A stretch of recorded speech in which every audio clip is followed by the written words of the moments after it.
we are hearing the noise. Testing. Testing. Okay. Okay. So they're just gonna go like.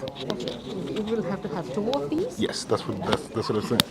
This is for the the And the stream. first one too. Okay. So So whoever's this coming will in. go like this. Anyway, doesn't matter.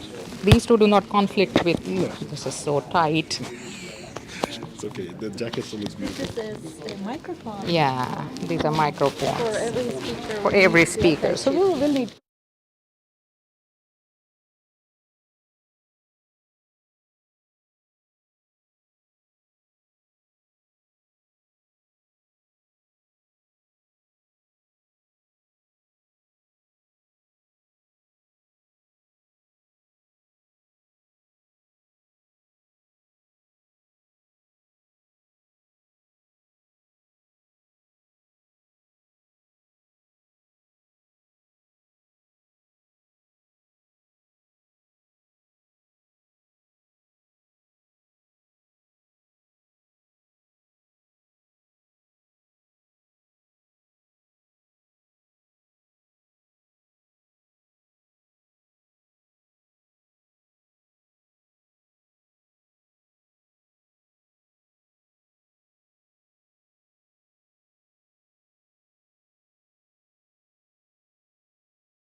May I have your attention, please?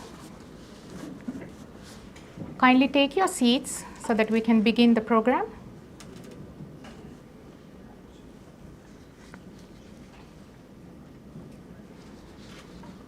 Is it audible? Is it loud enough?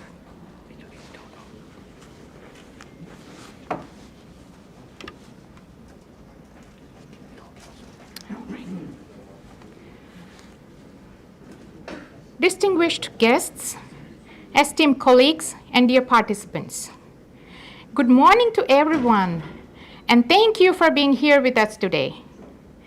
I'm Shweta Shroff, the Library Director at North American University, and on behalf of my university, it is my honor and pleasure to welcome you all to this 5th Annual International Conference on the role of emerging technologies in higher education. Today, we gather to explore the transformative potential of cutting-edge technologies in shaping the future of higher education. Let me first provide a brief introduction to our university. Founded in 2010, North American University, NAU, is one of the newest universities located in Stafford, near Houston in Texas. NAU is an international institution of higher learning committed to providing a nurturing environment for the systematic pursuit of academic excellence, professional and personal development, responsible citizenship, and global cultural competency. NAU is a private, nonprofit accredited full-service university offering bachelor's degree programs with several concentrations and master's degree programs. NAU offers a student-centered learning environment where every student is valued and provided with opportunities to grow. NAU has an international staff and student body representing over 60 countries. It currently has collaboration agreements with several universities globally. NAU organized its first international conference in July 2021, and we have gathered here today on May 8th, 2025, for the 5th such conference. These efforts underscore our unwavering commitment to the United Nations Sustainable Development Goals, particularly goal number 4, quality education, and goal number 17, partnerships for the goals. And your presence here today demonstrates our shared commitment to advancing higher education to create a brighter future. Higher education is continuously evolving, and as we embark on this journey, we stand at the intersection of innovation and education, where emerging technologies are redefining the boundaries of what is possible in higher education. Some examples of such technologies are artificial intelligence, machine learning, cloud computing, virtual and augmented reality, learning analytics, gamification, blockchain technology, cloud-based learning platforms, adaptive learning, automated assessments, and many more. The list is very long, but what is crucial for the institutions is staying abreast of these technological advancements to enhance learning experiences, improve accessibility, develop operational efficiency, and foster collaboration across disciplines and borders.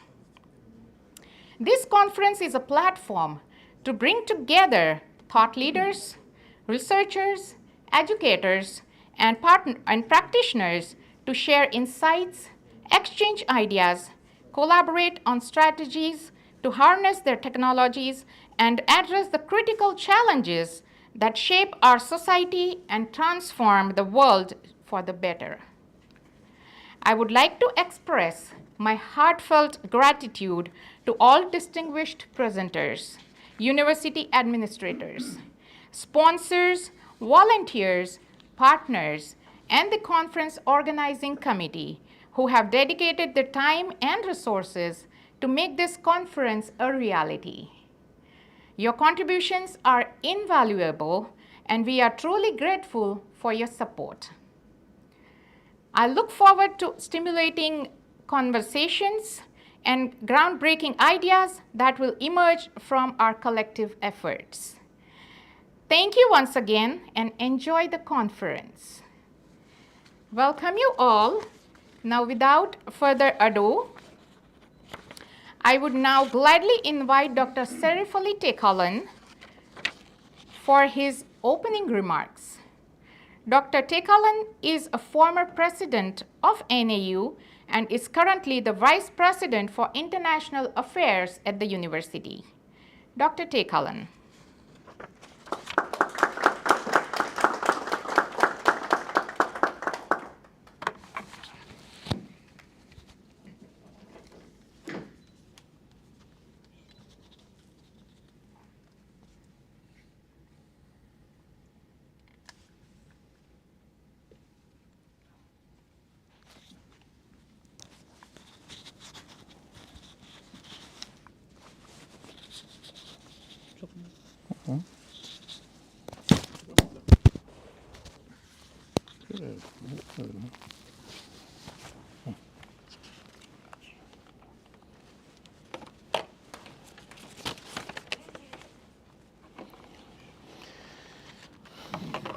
Good morning. Dear guests, it is a great pleasure to welcome you to the 5th International Conference hosted by North American University. Your presence means a lot of us, and we thank you for being here. Since 2021, this conference has brought together colleagues from around the world to explore key themes in higher education. From online learning to internationalization and sustainability, each year we have tackled timely and important topics. This year we focus the role of emerging technology in higher education. As tools like AI, data analytics, and virtual platforms continue to evolve, we believe it is vital to understand how they can enhance learning, increase access, and support student success. This gathering is more than just presentation. It is a chance to share ideas, build connection, and find practical solutions. We hope everyone leaves with insights and can be applied at their own institution. As a physician, I attended so many international conferences and congresses when I was in Turkey, outside of Turkey. I learned practically so many issues from this conference and then this type of congress. Why? Because if I had some problem in terms of surgical operation, in terms of the therapy, in terms of the other issues in medical sciences, we discussed it with the people. I asked it, and they learn maybe from me, from my experiences, and I learned also from their experiences. Exactly this conference, this type of gathering, international gatherings, are very important. Not only to learn about the main topics, but also as you met with the people, if you have some problem in your mind in terms of administration or the higher education of your university or in your field, and like that you can discuss. These are the chance, very big chance. Even that is, you came here to Houston, what means the Houston? And what are the people in Houston or like that? What is please all the time motivate your academic people, your administration peoples to share this type of gathering. We are also pleased to invite you to commencement ceremony on May. That is after tomorrow. Please come to this gathering also. Like that, you will see what happened in the university ceremony, graduation ceremony in United States, in Houston, in North American University, and you will take also some experiences from this one. Each year we are encouraged by the growing number of participants. Sometimes, some years, that the invitees are not too much. And sometimes there are so many people coming from all over the world. please organize also this type of congress, seminars, and invite us, and we would like to come also to this type of congress. Once again, welcome. We look forward to the ideas, conversations, and partnerships that will grow from this evening. Warm regard. Thank you.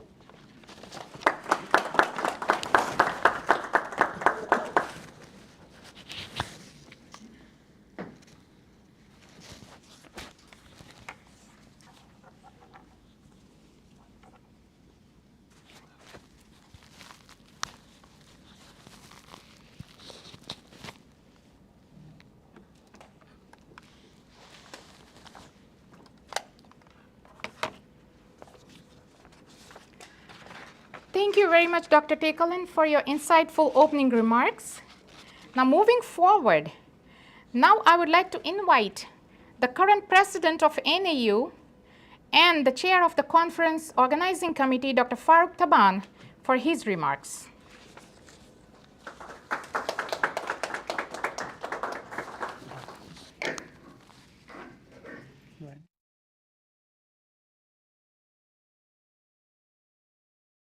Everyone, welcome.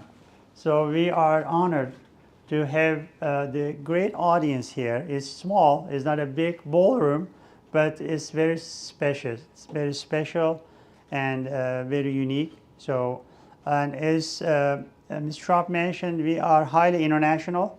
So faculty-wise, staff-wise, and student-wise. So I would like to welcome you again to this conference, 50th annual. So I would like to kind of point out the couple individual the participants. So first of all, we have, I would like to welcome our faculty, staff, and the students to this conference. So you will see many other the members coming in and out. But I would like to highlight the couple individuals in the room. They came overseas. First, the Dr. Bulat Ahmedi Kerimov, from the president of the Paragon University, president of Paragon University in Cambodia. So he came all the way from down. So we were together at the Washington, D.C. He's a PhD from the Johns Hopkins Science Institute in D.C. So glad to see the familiar faces. So and also we have a big delegation from the Osh State. So I would like to honor them. So we're really happy to have them over here. So we look forward to have kind of a long-term partnership. So we are really honored to have you here. So I would like to kind of introduce them one by one. So head of delegation is Dr. Timur Israilov. He's the economics, business, and management, the dean of institution. So welcome to our conference. And also I would like to introduce Dr. Bektur Azimov.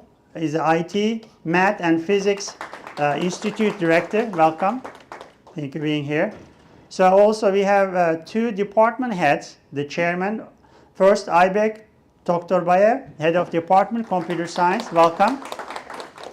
And also we have head of political science, the head of international relations, Nazgul Recebova. She's a professor of political science. Thank you. Welcome. And also we have Professor Jamal Aydar Bekova, law school professor. So we have some legal experts among us. So, and we have Dr. Elira Turtobakeva from Fulbright Scholar from University of Miami. So she came from the Miami here. So he's a Fulbright Scholar in Florida. And also Dr. Samat Karabayev is a computer science instructor, lecturer. Thank you. So as you see, this is a big, very enthusiastic, the delegations from Kyrgyzstan, and then as you know we have about 200 students from Kyrgyzstan. So we are really, I've been there a couple times, so we really would like to have a long-term relationship as I mentioned. And we have other individuals in the room, and I would like to introduce Dr. Mohammed Altafur from Thailand, from Thammasat University from Thailand. Thank you. Welcome. And do we have Dr. Nur Mubin here from Guidance College? Maybe that I don't see him here. And also we have, I'd like to introduce also Dr. Javed Lakhari here. He's a senator. He's a higher education council, head of higher education council in Pakistan, businessman, congressman, all kind of titles here. So we're glad to have you here, sir. Thank you. He's an electrical professor also of the Buffalo, sunny State University of New York, Buffalo. So we're glad to have him here. And we have, as I said, other faculty, staff, and the students. Thank you all being here. We really appreciate it. So then I would like to kind of lead forward to Ms. Schroff to continue the program. Thank you again. So glad to have you here. So we have seen you in various platforms till the commencement this week. Thank you.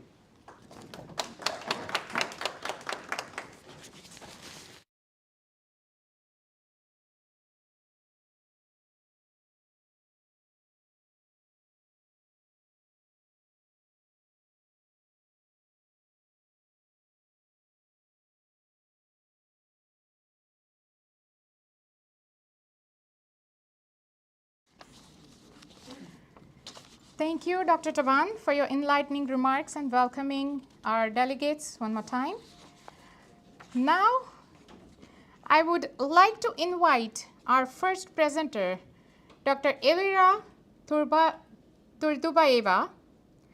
Dr. Turdubayeva has a PhD in Media and Communications from Turkmenas University, Kyrgyzstan. She worked at several universities, including a prior appointment as department head of journalism and mass communications at the American University of Central Asia. She is also a founder of a new startup, Online University in Kyrgyzstan, and the Association of Communications of Kyrgyzstan. She is a co-editor of the book, Mapping the Media and Communication Landscapes of Central Asia.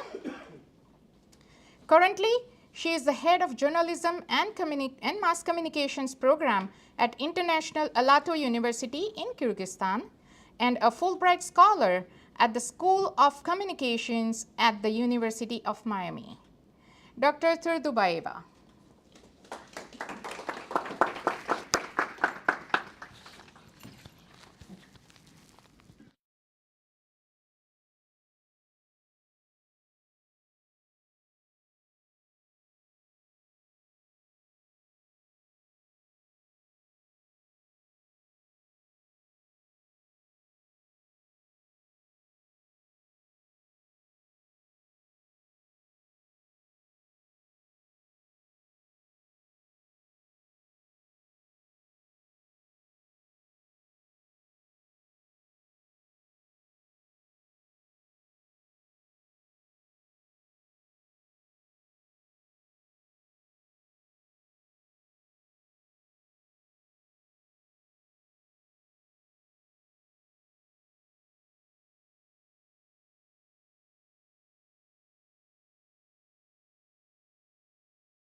For introducing me. Thank you very much, dear Rector, President of North American University, Vice Rectors, Deans, Department Heads, faculty and staff for inviting me to this and giving me an opportunity to talk at this platform. And I welcome all other professors and academicians from overseas. Let me start my presentation.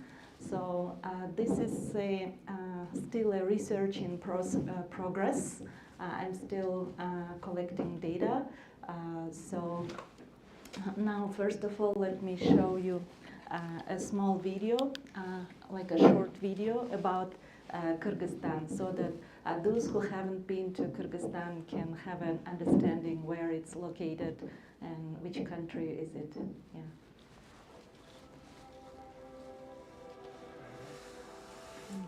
Nice.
So it's a long-drawn footage of Kyrgyzstan's nature. I can share it with everyone, and you can watch it yourself. It's like a 40-minute documentary film, and Kyrgyzstan is a small landlocked country, highly mountainous, above sea level. Our capital city, Bishkek, starts almost 1,000 meters above sea level, and the highest mountainous remote village like region Naren is already 1,500, and mountainous Lake Issyk-Kul also. Here I wanted to start my speech with my personal story, with my life story, like a short which I wrote today. From mountain pastures to digital pathways, my journey to educational equity. The tent shuddered against the night's tempest, its canvas only protection from the unforgiving mountain weather. As rain pounded relentlessly, my small hands gripped the fabric alongside my grandmother's weathered ones and my cousin's trembling fingers. We were sentinels through the darkness, knowing that a moment's lapse could mean waking to nothing but open sky and scattered belongings. I was just 10 years old when I spent those 3-month summers every year in Jailo, the high mountain pastures of Kyrgyzstan, helping my grandmother tend to our cattle. The early 1990s in post-Soviet Kyrgyzstan offered no luxuries like electricity, mobile phones, or internet in these remote mountainous highlands.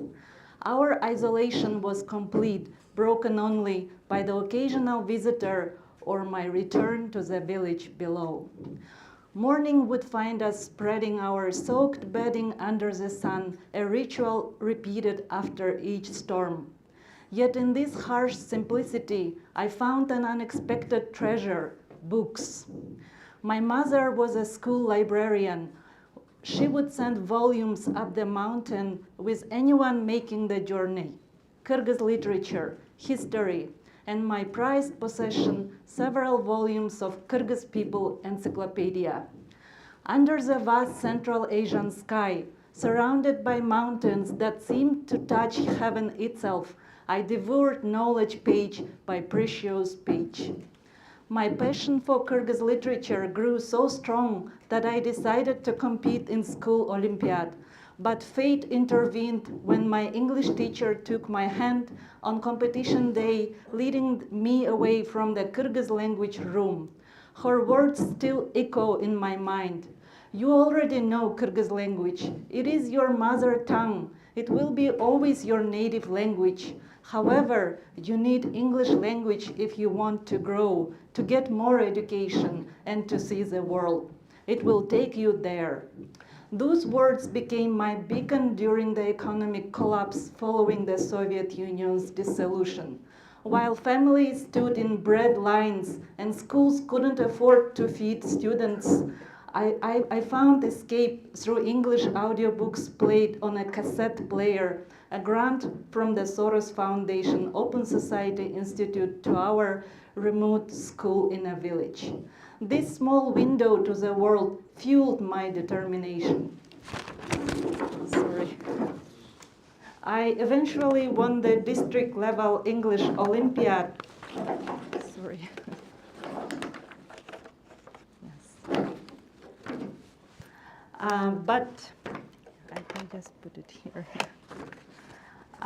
But faltered at the oblast level, outperformed by a student from Osh Sema Turkish Lyceum, where they studied subjects in English.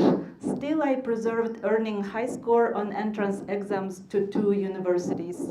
My first choice was Osh State University's English department. Imagine my shock when, despite having the second highest entrance exam score, my name disappeared from the acceptance list overnight. The corrupt practice of accepting bribes for admission had claimed me as a victim. My family had neither money to pay bribes nor funds for my transportation to my second choice, Kyrgyzstan, Turkey, Manas University in Bishkek. Fortune smiled when tourists visiting our neighbor offered me a ride to the capital. At Manas University, where instruction was in Turkish language, I still sought out English books in the library, holding on to that promise of a wider world. This journey from mountain pastures to higher education wasn't just my personal struggle. It reflects the reality for countless young people in Kyrgyzstan's remote, mountainous, isolated regions. The isolation I experienced decades ago still exists, but today there is a solution: mobile learning and digital access. That's why I launched the first online university in Kyrgyzstan during the pandemic in 2020. Though bureaucracy and corruption prevented us from obtaining a full license, with one committee member incredulously asking, "Where are your real hard copy books, computers, and building to teach teachers in remote villages?" I persisted. Today, even from United States, I continue teaching Kyrgyz educators online. Since the pandemic began, I've trained over 10,000 teachers in digital skills, online educational tools, and using AI for teaching and curriculum development. When I think of that child holding up a tent against mountain storms or reading by whatever light was available, I see the same resilience in today's students in remote, mountainous, isolated villages. But they shouldn't have to wait for chance encounters with knowledge or overcome impossible barriers.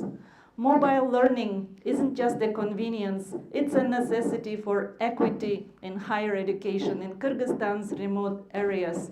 It's the bridge over mountains, the light in isolation, and the key to breaking cycles of educational inequality.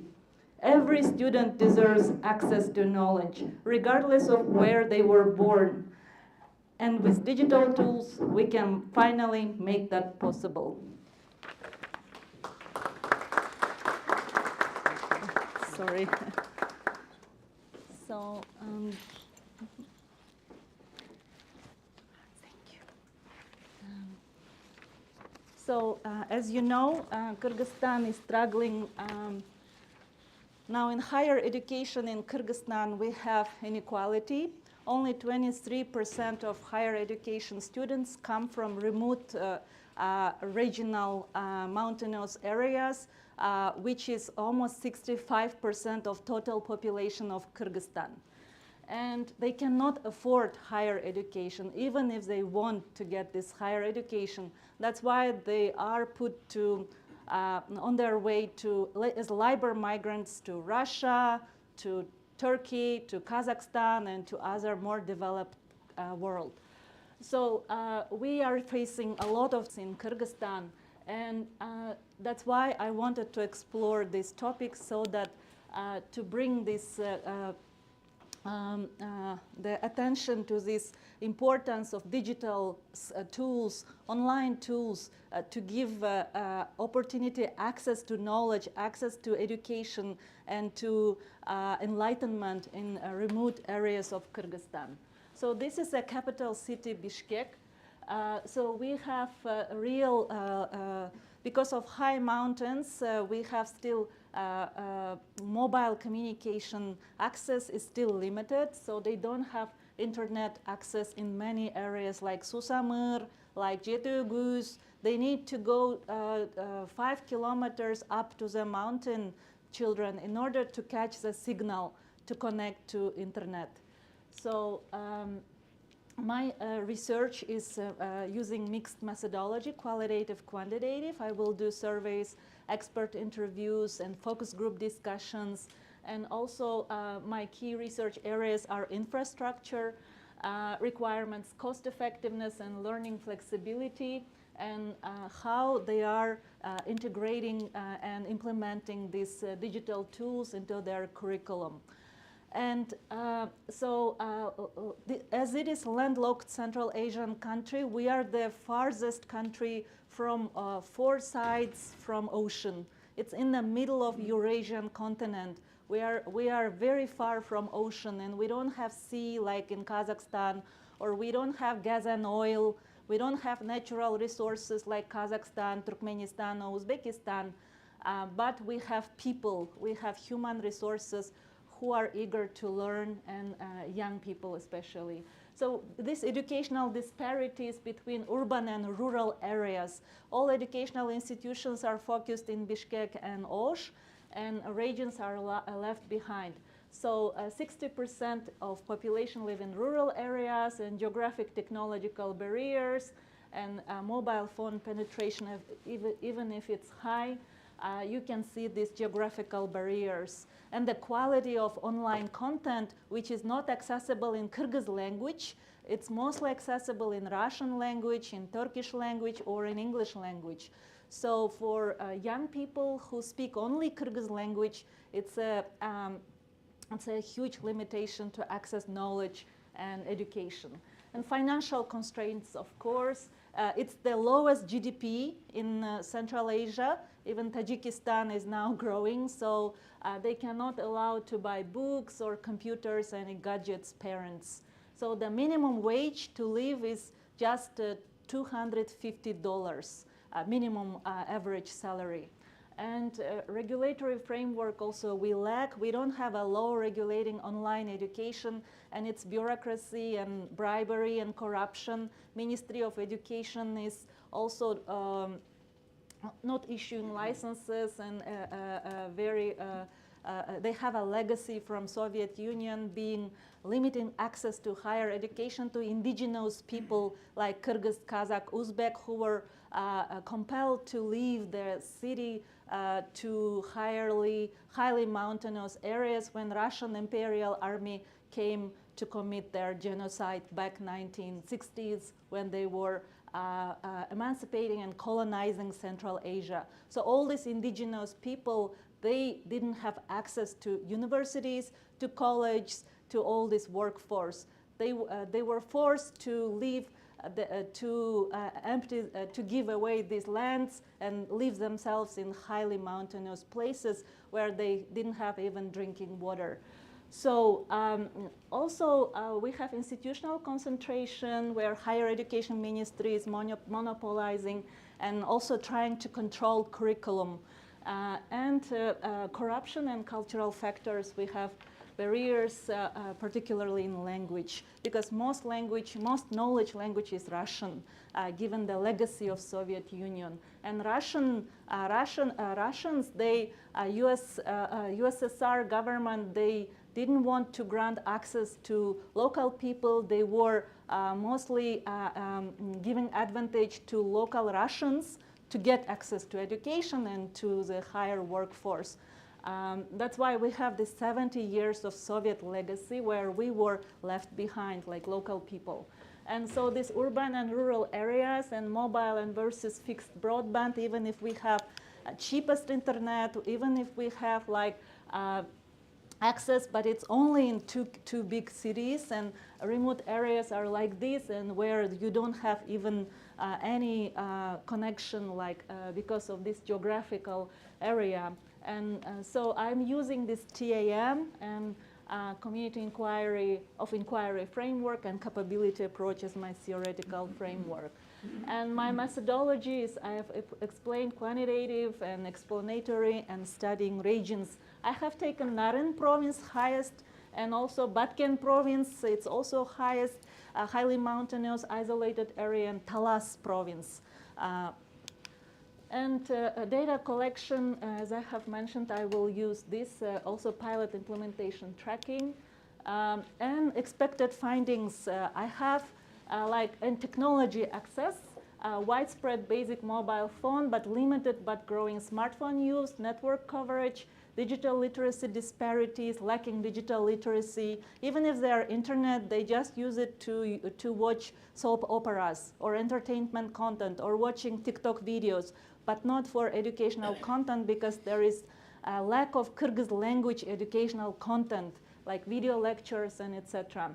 So, and gradually narrowing gender disparities where women are left behind and women and girls lack education access. And so these are the limited institutional preparedness. Most administrators of educational institutions are not ready to integrate higher education technologies and now especially AI also into their teaching and learning process. Faculty resistance due to limited digital pedagogy training, and institutional policies not designed for distance modalities, and content development challenges, especially for Kyrgyz language materials, educational materials, and underdeveloped partnerships with telecommunications providers. So the second expected finding is student needs.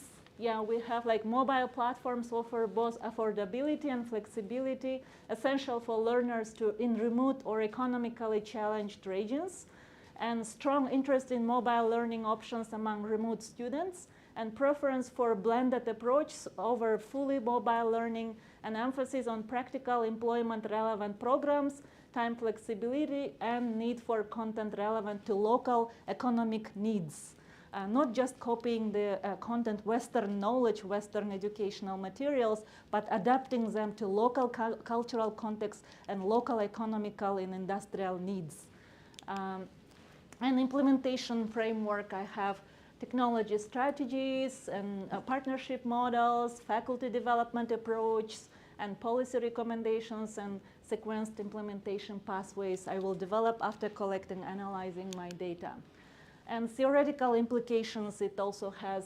So expanding understanding of geographical influences on technology-mediated learning, testing and extending TAM in Central Asian context, and contributing to evolving conceptions of educational equity through capability approach, and moving beyond techno-optimistic assumptions to examine real capability expansion. So practical implications also I have for market, for expanding educational opportunities, and also for guidance for higher education, and identifying policy barriers and limitations in future research. Also limited I cannot generalize because I'm taking only 3 regions in Kyrgyzstan, and it needs to be scaled to whole Central Asian region, and rapidly evolving nature of mobile technologies, and we need for longitudinal studies every year, we need to do it, and comparative studies across 5 stands, and discipline-specific research for specialized approach. And in conclusion, I would like to highlight that mobile learning offers promising potential for addressing educational inequalities in Central Asia, and success requires addressing technological, pedagogical, institutional, and cultural factors. And research contributes to broader conversation about leveraging technology for educational equity and potential to create new educational pathways for previously marginalized local populations. Future efforts should focus on integrating mobile learning with traditional methods and localizing content to be cultural and linguistically relevant. Because teachers who teach physics, chemistry, algebra, they already, biology, STEM, and other sciences, humanities, they already have worked out their own methodologies during 20, 30, 40 years of their teaching, and they're really good, this tacit knowledge. So we need to integrate them and also to synthesize it with new technologies. So in conclusion, I would like to say mobile learning isn't just a convenience, it's a necessity for equity in higher education in Kyrgyzstan's remote areas. It's the bridge over mountains, the light in isolation, and the key to breaking cycles of educational inequality. Every student deserves access to knowledge, regardless of where they were born, and with digital tools, we can finally make that possible. These are the references. I can share my slides with you, and this is our book, which was mentioned, and we published it in Washington, George Washington University 2 years ago in Lexington Book Series, and it's the first English language book about media communication, social media in Central Asia. We couldn't research Turkmenistan because we didn't have access to do field work in Turkmenistan as it's very closed. So other 4 stands we have included in 16 chapters. And 80% of authors are local Central Asian scholars. So in many books, English language, it's vice versa. 80–90% are Western scholars who come to Kyrgyzstan with their lenses, and then they just study with Western theories, Central Asia. So in this case, we studied with local perspective, local lens. Yes, and my current research as a Fulbright scholar at the University of Miami in Miami is social media's role in social cohesion and civic engagement in Central Asia, a pilot study in Kyrgyzstan.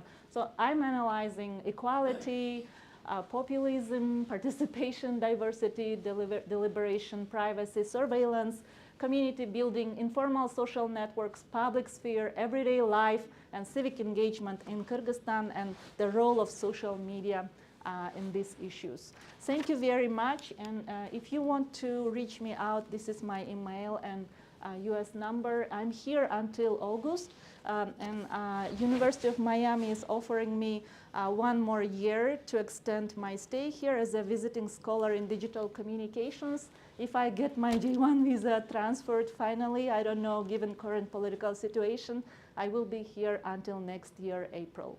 Thank you very much. Sorry, I overused my time, sorry.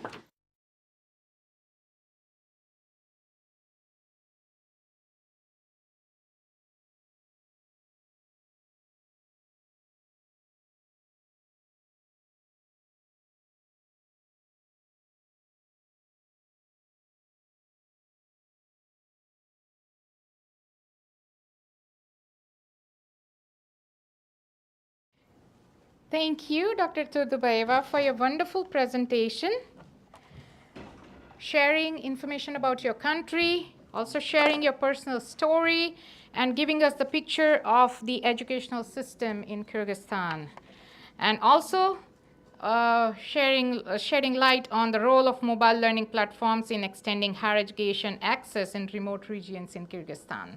Thank you so much. Let us now hear from Dr. Kialbek Akhmaldoev on the role of emerging technologies in enhancing financial literacy among university students. Dr. Akhmaldoev is an adjunct faculty in the Business Administration Department at NAU.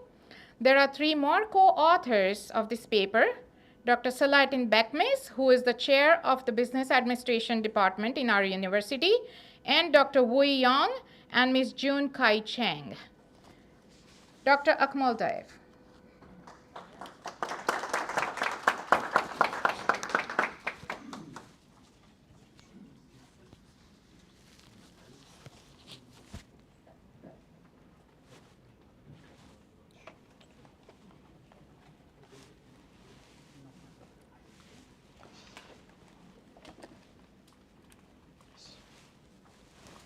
Good morning.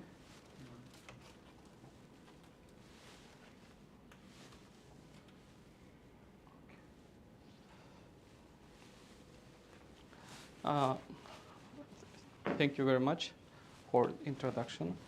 Our topic is about financial literacy. We studied financial literacy of young university students in case of North American University. My co-authors are Dr. Selahattin Bekmez here, head of Business Administration Department, chair, and we have more co-authors from Sunway University, Malaysia, and 1 co-author from Australia. So our research question, we want to study what are the attitudes and the problems the students face in learning financial concepts and financial literacy in general. So I will go to my research question more details in upcoming slides. And the most important is what can financial institutions, universities, what kind of policies they can do to improve financial literacy of the students. So I will give some recommendations about improving financial literacy of the students in the upcoming studies. So, first of all, generally, what is financial literacy? Financial literacy is ability, skill to manage your financial resources. So I think here the key word is ability, because we want to know, are students able to, it's not just knowing something, it's about to manage, be able to manage their financial resources efficiently. That's why next, according to US National Financial Literacy, it is 2020, it is the knowledge, tools, and the equip people to make financial decisions to reach students' financial goals in general. That's how US financial strategy defines financial literacy. And according to our general, what we see, what is the financial literacy, I think everyone knows Bloom's taxonomy, so how students knows and understands, able to analyze. So we want to also understand, students understand financial concepts, can they apply their concepts in their real lives, and we want to know, can they do some evaluations when they are making financial decisions in their daily based lives. And of course, we want to see how do they have skills in budgeting their money, saving, investing, and general all these concepts, how they make some decisions in financial literacy. Now, when it comes to the importance of financial literacy, why it is very important, why we have taken this topic, of course, there are many reasons. One of them is, according to studies of Lusardi and Mitchell, financial literacy actually decreases poverty in one country. So financially literate people, actually, the more people are financially literate, the less we have poverty. And here we have, it helps to manage expenses and responsibilities. It increases well-being of the general society. It's also feels, it's also supports the SDG goals, SDG goal 1, 5, and 8 in general, related with education. And the more people are financially educated, they're also reaching the goal of UN SDG goals. That's why it's also related with sustainability. And if you come to some very important statistics about why it is important, especially for US universities, learning financial literacy students, we have some data here. So according to Financial Capability Study National, 24% of demonstrate just 24% demonstrate financial literacy, and 60% of overall score below proficient in financial literacy. And 70% of respondents feel stressed about personal finances according to a report. Now, the more important problem for students is student loans. So that's why we decided to focus on how students manage their financial literacy, financial concepts, because the most problematic thing is United States is student loans. And if you have come to student loans, so according to Citizens Bank survey, 61% of students regret that they get the student loans. Next one, so 63% of students, loan borrowers, reported having difficulty in their repayments. Over 50% have taken out loans but cannot understand how to repay back. That's also another problem, that students are taking loans, but they are having struggle to repay back these loans as well. And the more students are financially literate, these kinds of problems can be solved in general in United States. In total, it's $1.75 trillion total students debt in United States general. That's why we wanted to learn how students manage their finances, and our theoretical framework is based on Isaac's theory of planned behavior. So from this theory, we wanted to analyze students' financial behaviors. it has attitudes, social norms, and perceived behavior control. Now, these are the independent variables, and intention is dependent variables. So attitude, it's like students' interest to learn financial literacy. So do they know, are they interested in learning financial literacies? We want to see. And social norms, it's when they are learning financial literacy, they are affected by their peers, friends, social media, or from other socially norms, do they impact their learning of financial literacy?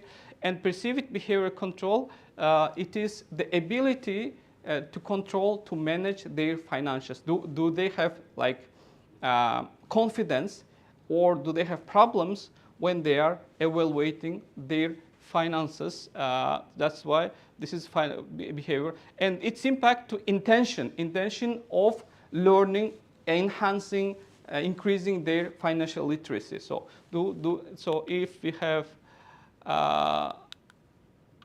the data was analyzed by SPSS and SmartPLS. So again, if we come to research question, in our research question, we have these theoretical backgrounds. So we want to check their attitudes towards financial literacy, what kind of barriers they have to learn financial literacy, and what are the social norms that impact their financial decisions. And if you come to theoretical background, according to Edzan, 1990s, this theory was produced, and then with theory. So we have attitude to learn financial literacy, subjective norms that impact intention of learning, and we have perceived behavior control that impacts intention, and after the intention, we have behavior. So student wants to has intention to learn something, and then when he has intention, then he converts this intention into the action. Action is our behavior, the final. So these are the general theoretical background. With this theoretical background, we want to see how students manage their financial literacies. And in our conceptual model, we want to see how attitude impacts intention, social norms as an intention, perceived behavior control to intention, and the result is their behavior. Of course, we included here also emerging technologies. I mean, in terms of our conference, we also want to see how emerging technologies can impact the intention to enhance their financial literacy. And also, we wanted to check the moderation test, how perceived behavior control also impacts social norm and attitude. So we have like 6 hypotheses to test. First one, students have positive attitude, positive interest to learn financial literacy, and their friends, peers, university, and other resources have positively impact on financial literacy. Perceived behavior control has positively impact on intention, and relationship between attitude and intention will be strong if PBC, perceived behavior control, is stronger, because if student has ability to manage their finances, of course they will have attitude to learn finance, and of course they will have intention to learn finance. And the relationship between social norm and intention will be stronger if perceived behavior is weaker. It means that students will have, if they don't have ability by themselves to learn finances, then they will learn something from their peers, friends, and societies. That's why they will have stronger. Now, and of course, we want to see how emerging technologies can enhance students' level of financial literacy. We have collected 181 respondents, and 160 male, 61 are female students, and according to G-Power, 120 respondents is enough. It's more than 120. That's why it says that. And majority of our respondents are Gen Z, which were born 1997 and 2012 in general, and the questionnaire was found online. Now, if you come to literature review, what are the studies and what they are saying about this relationship between attitude, social norms, and perceived behavior control? Main findings say that it has significant impact on social norms, have significant impact on learning finances. Attitude also says that it has positive, so in these studies. But here in Lusardi, social norms, especially in United States, it has less impact on learning finances, but attitude and PBC is positive. Also here you see social norms seems like moderate, here is also moderate, but the others findings say that they have positive impact on learning financial literacy. Also, we have studied how the technologies impact the learning finances. And according to Yin and Yusuf, they used mobile, it's called FineLight mobile application, and they found that when students also control their finances with financial applications, their financial literacy significantly improved. Also, Estima and Penguin, in their lesson, they used these game strategies to enhance financial literacy of the students, and they found positive impact of these technologies that can enhance their financial literacies. So we have some results of our survey. These are the descriptive statistics. So especially these concepts, bonds, shares, credit mortgage, inflation, and savings. And this shows the percentage of students, how much they know these concepts. And most of the things that students know is saving and interest. They also, more than like 60%, they know what is inflation. The less thing that they know is about bonds, like securities they know, but the other concepts most students know. But as I said, knowing is not enough. Can they apply this knowledge in their daily basis lives? That's also what we wanted to learn. And for example, if we say that, when we ask it, do you invest? So never 1 and always is 7. Most of the students is sometimes invest money to shares and others, but usually only like 7% of total university students always invest their money into, which means that students really needs to be taught to learn how to invest their money, to diversify their money in general. Also, about when it comes to saving, do you save money? When we ask, just like 7%, yes, always, but most of them say sometimes we save, sometimes we don't save. So it is somehow that are the results that we found. About budgeting, do you budget? Do you plan your finances? Again, the same results you see here. Most of the same, sometimes, rarely, but not always. And when it comes to additional financial concepts, for example, loan interest, most of like 40% they know. The problem is here, time value of money, it's really almost zero. They don't have no idea about this one.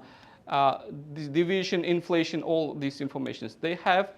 And when it comes to our model, I will not go to more technical to this part, but in general, we found that Cronbach alpha is like really reliable. Our data is reliable because it should be greater than 0.8. You know that 0.9 is greater, which means that our data is available and it can impact. And we have here discriminant validity, which shows that it is significant below 0.85, which is, you see that it's 0.85, less than 0.85. And our square shows 0.5, almost the results showed in this case. This is the most important result that we found. And according to our study, students have positive attitude to intention. So students are interested in learning finances in their daily based lives. They want to learn what is finance, and they believe that learning finance will enhance their well-being. They are really interested. So and next one, perceived behavior control also has significant positive impact on intention. Its significance almost zero. Like we accept p-value as a less than 0.05. So you see most of 2. So it means that students are interested, plus they are able to manage their finances. Also, they are having some struggles, some problems in in managing their financial resources. But interestingly, we found that social norms are not significant, which means that, so if it comes to here, this is really shows that how in United States students are more individually like behave, because they don't need other people's advices or parents' advices how to manage their finances. Mostly they are their finances by themselves. That's why how this shows that morely students in United States are individually behave when it comes to manage their financial resources. That's why it is insignificant. Perceived behavior control has, when it comes to moderation, the impact to social norm is also insignificant, because social norm is its own but insignificant. That's why it will also come to significant, which means that this has the strongest impact on intention of managing their finances as well. Now, in conclusion, what can we say? Now, in conclusion, we can say that perceived behavior control, so students' ability to control their finances, is the main result that students are interested. They are able to manage their finances, but the problem is that they are having some perceived limitations of time, knowledge, and resources to learn deeply financial literacy. Attitude also, they are interested, as I mentioned, to learn their financial literacy. So subjective norms, so peers, parents, universities, does not impact their controlling their finances in general. And when it comes to like emerging technologies, we asked from where mostly you learn to manage your finances. The most of the students said we learn from YouTube. Not from the workshop university or workshop outside of the university is low. Mostly they learn in YouTube platforms. Of course, in the classes of the university, almost the same, which means that students learn their finances from technologies mostly. Mobile apps, from internet, equally as from the universities. Books are like 60% and so on. But the others you see, which also shows that friends, relatives, others have no impact, which is also supporting our hypothesis that social norms, social environment of the student does not impact their decision making when they are making their how to manage their financial literacy in general. So moderation we have discussed. What kind of policies can be applied so to enhance students' financial literacy? Of course, mobile applications can be improved so that students, because when it comes to finance or managing their money, in the United States or in general, it's accepted that it's somehow not good to share their financial situations with someone else, to discuss, to consultate. That's why they try to manage by themselves. In this case, it's somehow maybe secretly, or they don't want to talk about money when it comes to the problem of how to manage money. That's why if they have mobile apps or AI tools that can help them how to manage, not with people, but with technology, they can somehow learn more to manage their financial literacies. Also, we found that many students, when it comes to games, financial simulation games, like when they do, like we also advise, or we also recommend to open, for example, financial lab or financial stimulation lab, for example, in NAU with Dr. Bekmez. We also have in our department plan to open this financial lab where students can more in details learn finances and have some simulation problems about, for example, especially investing their money, budgeting challenges, and so on. Of course, AI-based financial tools today we have, but it should be improved, and we should support, advise students also to learn AI-based financial sources to improve their, for example, ChatGPT has outperformed human analysis in financial evaluations, which can really impact. So it also shows that AI tools, technologies can impact students, enhancing their financial literacy.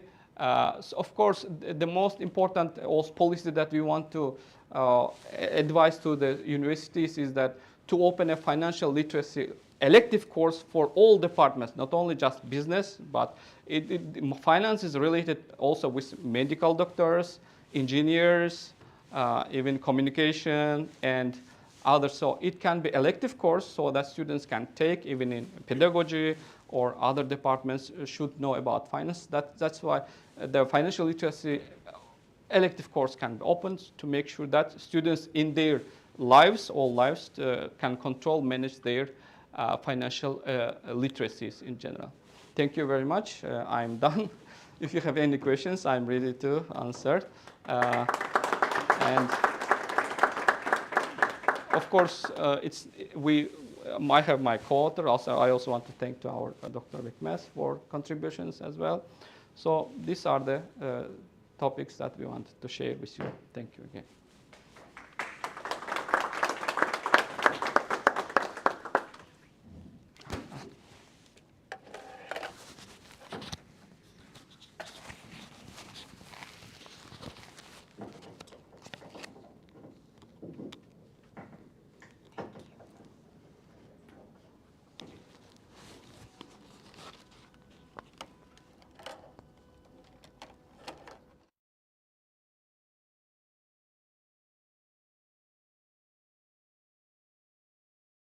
Important topic of university students' financial literacy levels and the role of new technologies in improving their financial capabilities. Thank you to the entire team of co-authors. Dr. Bekmez is here as well. Dr. Bekmez, do you want to share anything? You know?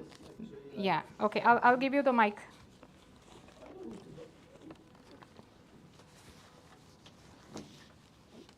That's okay. It will not get recorded otherwise. Oh. Actually, just I want to add a couple things about the survey. The survey that, if you ask me, maybe I shouldn't be saying this, but that is the biggest mistake that we did in our survey is we didn't ask very specific questions to our students how to distinguish between the future value of the money and current value of the money. So that those some things that we think that social norms are not significant regarding the decision making, but we know that they have investment decisions, but we didn't ask them any questions regarding the current value of the money. So they know how to spend today, but they don't know how to save in the future. So that's why the biggest mistake that we did in our survey is this. Maybe in the next paper or next survey, we'll be correcting that one as well. The second thing that I want to mention is this data is taken only from the student in the North American University. So this is one drawback of our study. But we have data from Kyrgyzstan, the same data, and we have the same data from Malaysia. So the next step of this paper will be cross-country comparisons. So those results might give us better conclusions. Why? Because social norms may not be important for American students, but it may be very important for the Malaysian students or Kyrgyz students. So we don't know that yet, because at least in this paper, we don't have it. That is very important problem with this paper. So we have to also criticize our own papers so that we can proceed more even in the future papers. So these are the things. Students should be asked current value of the money, but we might correct our survey in the future. So these are the things that I want to mention. Other than that, I think he presented in a very good way. So thank you. And this also like theory of brand behavior. It is very famous, and we learn a lot from Dr. Bhutto about that. He's basically the master of this theory, I mean the application of this theory, so we learn from him as well. You want to contribute, Dr. Riaz? I have a question. Yeah, go ahead. I mean, when you collect data from here, most of the students are international here. So, I mean, yes, the native data, I think you can do some dummy and then just analyze on that what kind of impact, because this university represents mainly international. That is yes, we were aware of that. Actually, it was the main concern we had. That's why we asked Dr. Kurban, because education department mostly they have resident students. Also, we asked coaches. So those athletes are from United States. They are residents. So mostly main part, I'm not gonna say all of them, but main part could be residents. So that is one thing that we can just accept that these results might be reliable. But on the other hand, yes, I agree with you. Some of our students are internationals. We have very diverse student population. So that's why there is another question mark in our data, yes, but we overcome that data with resident students. Yeah. Go ahead, please. Yes, one of the reasons that also Dr. Riaz asked that we have accepted, since whether you are international or local, they are all in one financial system, United States. That's why we thought that, because since they have the same, living in same financial conditions, that's why we accepted them as a But their social norm may be different. Exactly, yes. Social norm can Social be. norms, especially for the newcomers. Yes, yes, I mean, he's yeah. right. Dr. Riaz is right in that sense. But if they are like seniors and they are all graduating, maybe yes, they are living here. They learn the behavior, financial behavior of the resident American, like they live like American maybe. But if they are newcomers, yes, I agree with Dr. Riaz. Unfortunately, he is right, but we have to correct our data in that sense as well. But when it comes to cross-country analysis, we'll see those results maybe Yeah, even more. better. Yeah. Question? Yeah, go ahead. Maybe not the question. Thank you for making research. I think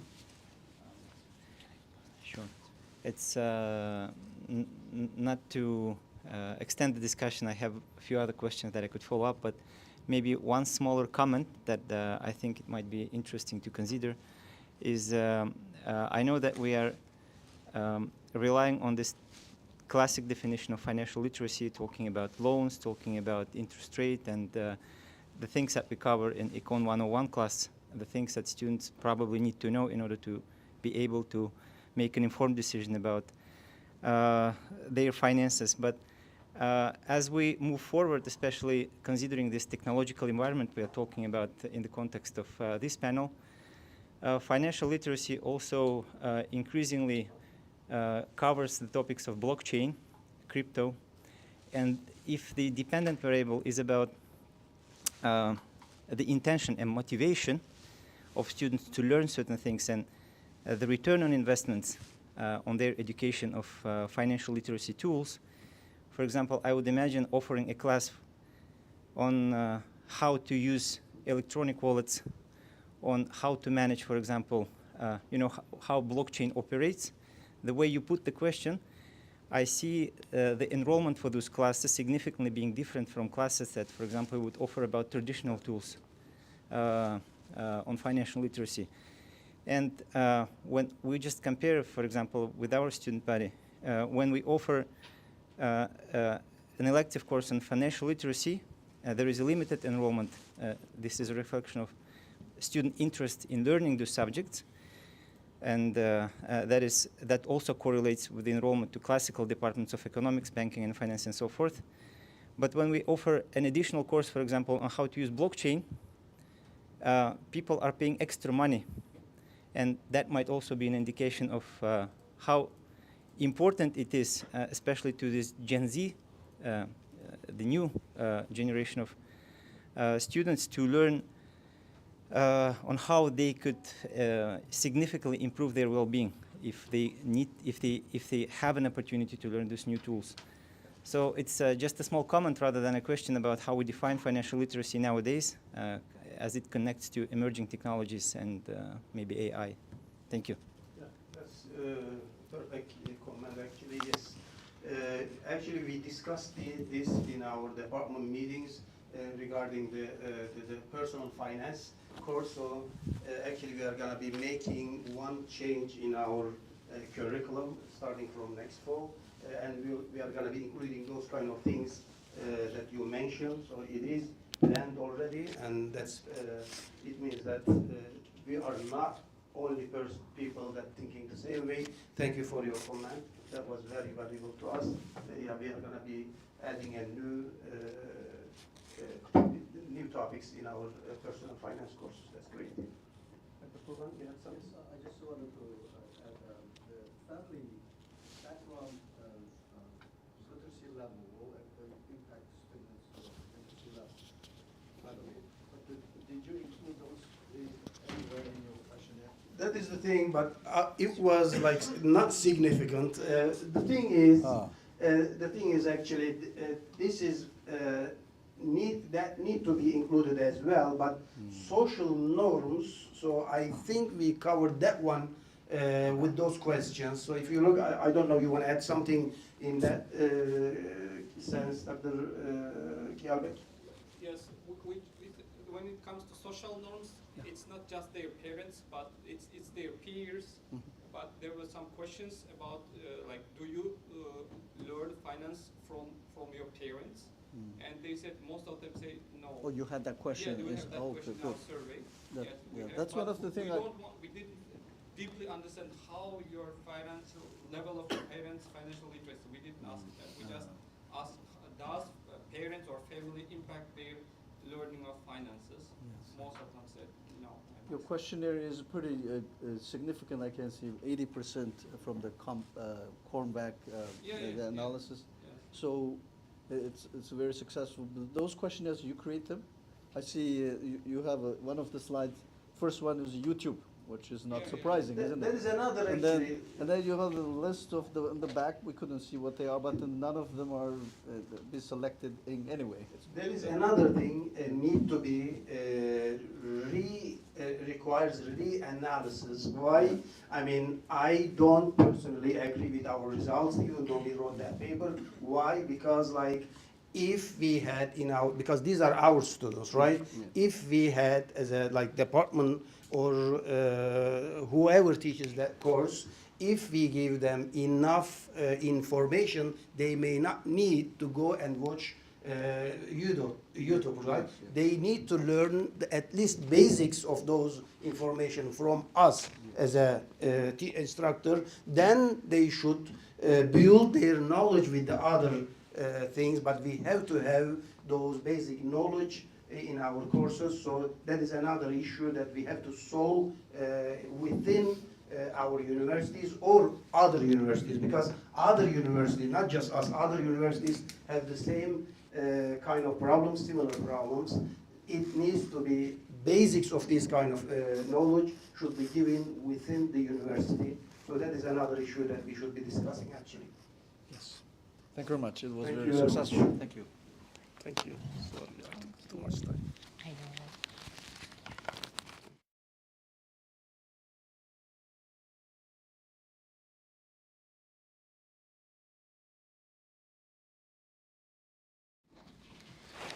Thank you, Dr. Almodaev, for shedding light on the important topic of university students' financial literacy levels and the role of new technologies. Also, I would like to thank Dr. Bekmez for making this discussion very lively and interesting. Thank you also to people who and participants who asked questions. All right, I also want to apologize. I forgot to ask earlier whether you had any questions for Dr. Turdubayeva. Earlier, she presented the first paper. Yeah, but we didn't have any discussion, so we'll just spend 2-3 minutes, if you have any question.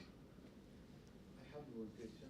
Doctor, just as you discuss in your talk in the PPT that you are focusing on the TMA, the technology acceptance model. Okay. So the technology acceptance model is more. Yeah, the technology acceptance model is more inclined towards the factors, but in your research you are focusing on the barriers, like the hurdles. Okay, so it's my suggestion that instead of focusing on the TAM model, you can focus on the innovation resistance theory. So there is a theory because and I also wants to know what's your target population to whom you collect the data. Thank you very much. Yes, you're right. Especially now with AI, I need new theories, and we don't have yet how to analyze AI adoption among universities and educational institutions. My UTAUT, UTAUT model. UTAUT was, it's already outdated and it cannot cover AI. It's about distance education and online remote education. Yeah, but we have another theory which is called UTAUT 2. Okay, and you can also extend the theory as well. You can add some like AI related variables in your models, okay, and you can extend the theory. Even you can split the theory, you can split the data as well, okay. So I just want to know what's your target population from your respondents. My pilot regions 3 highly mountainous villages, and my target audience is our faculty in higher educational institutions, as well as K-12, like we have now K-12 already in Kyrgyzstan 12 years, and students and administrators, like representatives of Ministry of Education, local education committees in municipalities. So I will do my focus group discussions, qualitative part, in-depth interviews, also with educational experts, and survey with students and staff at these educational institutions in 3 village cities. Yeah. Okay, so it's my recommendations to you that you can split the data in 3 categories from faculty point of view, administration point of view, and the student point of view. So in this way you can get the more ideas. So what kinds of, like if you mention the technological barrier, if you mention the infrastructure barrier, so you get the more insight that how the faculty thinks about the infrastructure barrier, which ones has the more which barriers the faculty consider more, and which barriers the student has the more inclines towards the which barrier. So you can get the more actual picture about your research. Yeah. Okay. Thank you. Thank you very much for your valuable advice. I will consider it. Thank you. Thank you.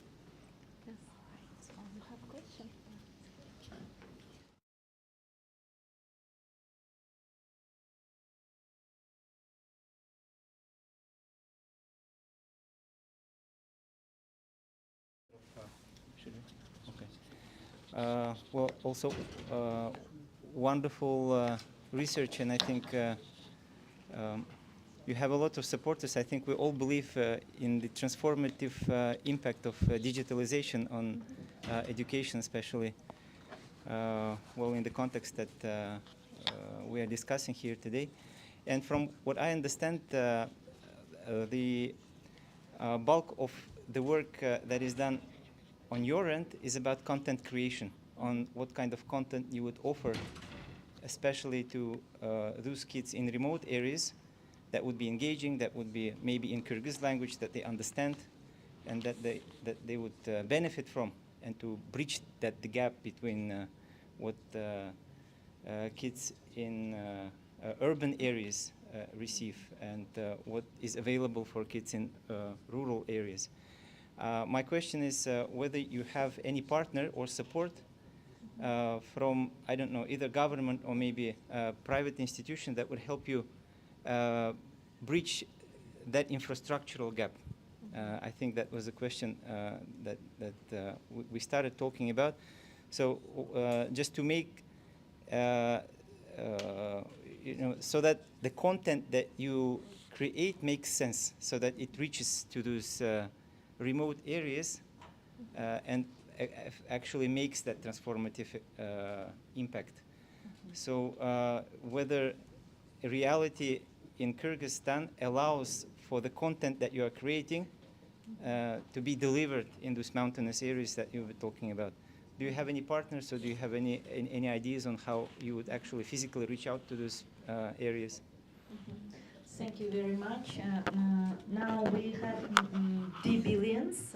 They are now, they moved from Kyrgyzstan to Silicon Valley in San Francisco because they're already a huge YouTube channel which has billions of spectators. Like they've got brilliant button from YouTube, and YouTube was mentioned as an educational platform. And so they create animation films, cartoons, how to learn English. And they are from Kyrgyzstan, a startup. And so they created a huge success because their spectators, viewers are from Pakistan, India, China, where it's huge population. They learn English and all over the world. So these are Kyrgyz content makers. D-Billions you can look for on YouTube. And they already working with huge investors now, but they only do content in English language, yeah, how to learn English language. And, but in Kyrgyz language, I'm collaborating with regional teachers to also use Khan Academy, Coursera, Edutopia, Udemy, and we have also Skillbox in Russia. So with these online platforms, how to adapt their content to Kyrgyz language, to translate and to adapt, and to do their own video lectures using their own pedagogical methods, also with local cases. So Ministry of Education would be one partner, but I'm here also searching for partners in US, for investors. I don't know whether they will have money now for education, and especially for Kyrgyz children, given current budget cuts by DOJ. But I think that there are some people who want to contribute financially to developing world, especially remote areas in Kyrgyzstan, and UNESCO would be one partner. And now USAID we don't have anymore, so I think I'm still able to pitch it to some people who have money to do this type of social project with developing world. Thank you. Thank you very much.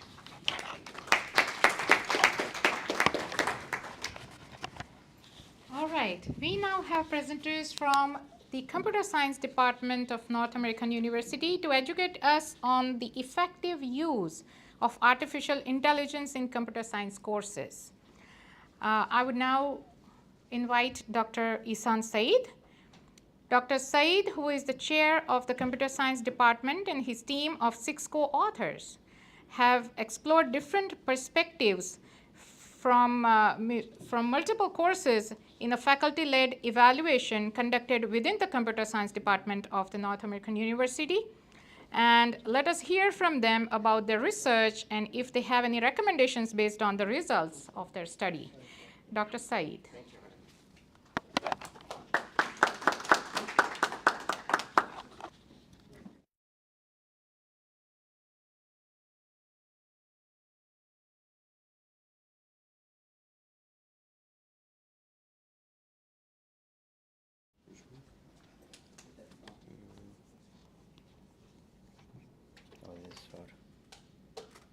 This one? No, it's not.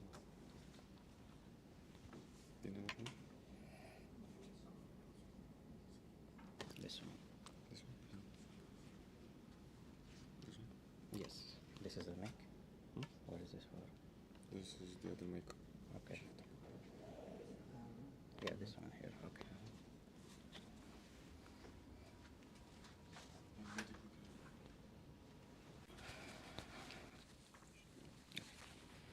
Good morning, everyone, and good morning for our guests, and welcome to NAU.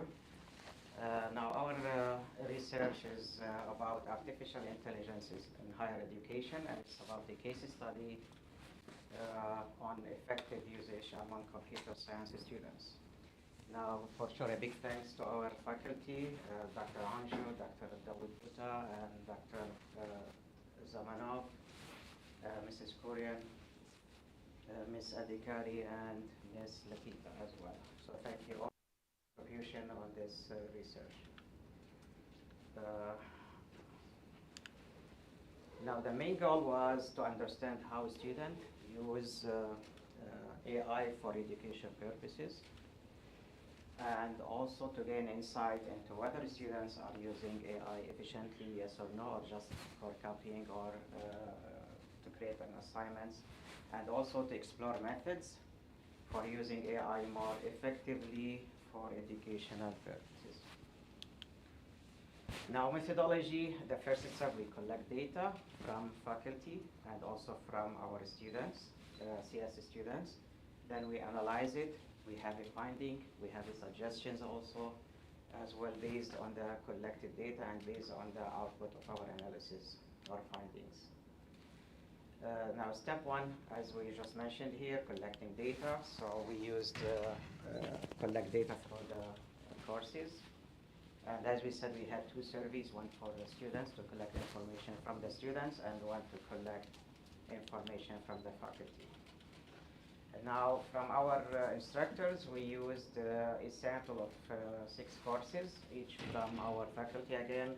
The first course was Advanced Software Project Management. The second one, Advanced Software Project Management, taught by Dr. Anju. Computer Forensics is taught by Dr. Dawood Buta. Network Security is taught by Dr. Zamanov. Also, Software Engineering is taught by Ms. Korean, and Database System is taught by Mrs. Kanagala, and Data Mining is taught by Mrs. Sabina Adhikari. All right, so this is a sample for the collected data for the first course, as we said, the Advanced Software Project Management. Now, course overview, as you know, is just to manage complex projects, cover planning, scheduling, so mostly it's like a practical course. Now, using AI can support many aspects of software project management, and actually, as we said, because it's deal with to create planning, schedule, and tasks, it was really based on a scope like cost, schedule, risk, and equality. Now, how we can use AI actually? So, for example, plan support, students can say how I'm going to create work breakdown sheet or system. How I'm going to create a network diagram, how I'm going to find a critical path. So all these are like topics that can be used by the AI. Like, for example, how I can handle repetitive tasks, how I can use tools like Jira, Microsoft Project. So all these are really possible questions that can be used by the AI tools. Now, challenges and limitation. AI offers a great benefit, as all of you know, but at the same time, we're going to see what was really the most important or was matter for our students. So actually, AI offers great benefits, but doing without understanding, using AI without the knowledge of the topics themselves, that can be an issue. Cost and complexity. Advanced AI tools can be expensive and hard to use. Also, AI needs a good quality data to work well, and at the same time, it can be, output or find privacy or data security issues, and this can be protected by another third party here. Now, to use AI effectively in learning and project management, again, we need to use a strong prompt engineering, like we need ask clear and focused question to get better answers. Try to learn more before submitting. Understand the topic.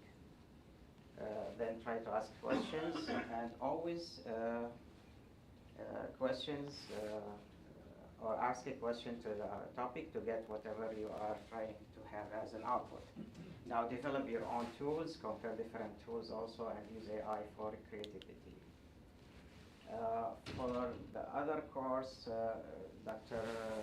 Dawood Kuta here, again, this was the output of his survey here, the use of AI. Artificial intelligence can assist in digital evidence, analysis, anomaly detection, and automation for forensic process. Now again, challenge and limitation, the use of AI in forensic present challenges such as potential bias in evidence interpretation and ethical concerns regarding data privacy. So far we have as a common challenges between these two outputs or these two courses is the data privacy and the transparency of getting let's say an honest output. Now effective use consideration, AI tools should be used as assistive rather than decisive instrument in forensic investigation. Now our third course in computer and network security. This course is taught by Dr. Zamanov again, and this was the output of the survey. Again, the course teaches the fundamental of computer network security, including cryptography, authentication, and authorization, attack types, detection, and defense techniques at the operating system and network level. Now, using AI, it's possible to generate various attack scenarios as well as enhance analysis and defense strategies. Now, again, these are the output based on the course instructor. Now, challenges and limitations students may be to depend on AI usage, like mostly can reach up to 100%. Now, effective use consideration, effective AI usage in education could be possible if both professors and students use it with caution, overview all replies, and validate by an appropriate approach. Now, for the fourth course taught by Mrs. Glory here, again, this course introduced basic concepts of software engineering, include requirement analysis, design, and testing, methodologies, verification, validation, maintaining, and software planning. Now, use of AI tools like GitHub, Copilot, and ChatGPT can help students generate boilerplate code, refactor the code even in efficient segments, or explore different architecture patterns. And also AI can simulate complex real-world environments like code review, sprint, and so on. Now again, based on Mrs. Glory here, the challenges is AI-generated code may introduce hidden errors, and similarly a type of ethical concern regarding the intellectual property. And this is really very important here when the students use these AI tools. Now, effective use, again, students should be encouraged to use AI as a complementary tool that enhances their learning rather than just to replace it for their own critical thinking and problem-solving skills. And instructors should thoroughly integrate AI into their instructional design to enhance student engagement and learning outcomes. Now, the fifth course is database system taught by Ms. Adhikari here. So this course actually introduced the fundamental concept of database, including relational database, SQL normalization, ARD diagrams, database management techniques, and how we can use AI in that course. So can be really helpful. For example, they can assist you in writing SQL queries, checking your syntax, suggesting better ways to structure the whole code or your database program, or helping you understanding how joins, views, and store procedure can work. Now, challenges again somehow similar. data integrity and intellectual properties. However, it's easy to fall into the trap of using AI to just get answer without really understanding what you are doing. And again, if you copy and paste solution without thinking them through, you might miss on learning how to use your own thinking, critical thinking, and how to solve problems on your own. Again, effective use consideration. Now, to get the most of AI, use it as a learning partner, not as a shortcut. Also try to solve problems yourself first, then try to use AI to match, or if you think that your solution is wrong or you need an advancement. Now, the last course is data mining. And again, they switched the name, sorry for that. So actually, database is taught by Ms. Kanagala, and data mining is taught by Ms. Adhikari. Okay, so again, this course, fundamental topics in data mining, knowledge recovery, including statistical foundation, database support, data warehousing, association discovery, and again, using AI. AI can be significantly enhance student learning in data mining. And again, AI-powered tools and platforms can provide insight into various topics, or like clustering, segmentation, classification algorithm, and even association rules. Now again, challenges, students often face difficult interpretation resulting due to the lack of foundation of understanding. So they just get the answer, they copy it, they don't understand what's going on. And even the vast availability of AI-generated information can lead into cognitive overload or dependency, resulting in reduced effort again, and critical thinking and independent problem solving. So also, we notice in 4 courses we have the same limitation and challenges from our instructors here. Again, effective use consideration to use AI effectively. Students should develop strong grasp of theoretical concept before relying on generating or AI-generated modules or models here. Okay, so that was a sample for the 6 classes in our department. Now let's move to step number 2, analyzing the data. So as we said, we have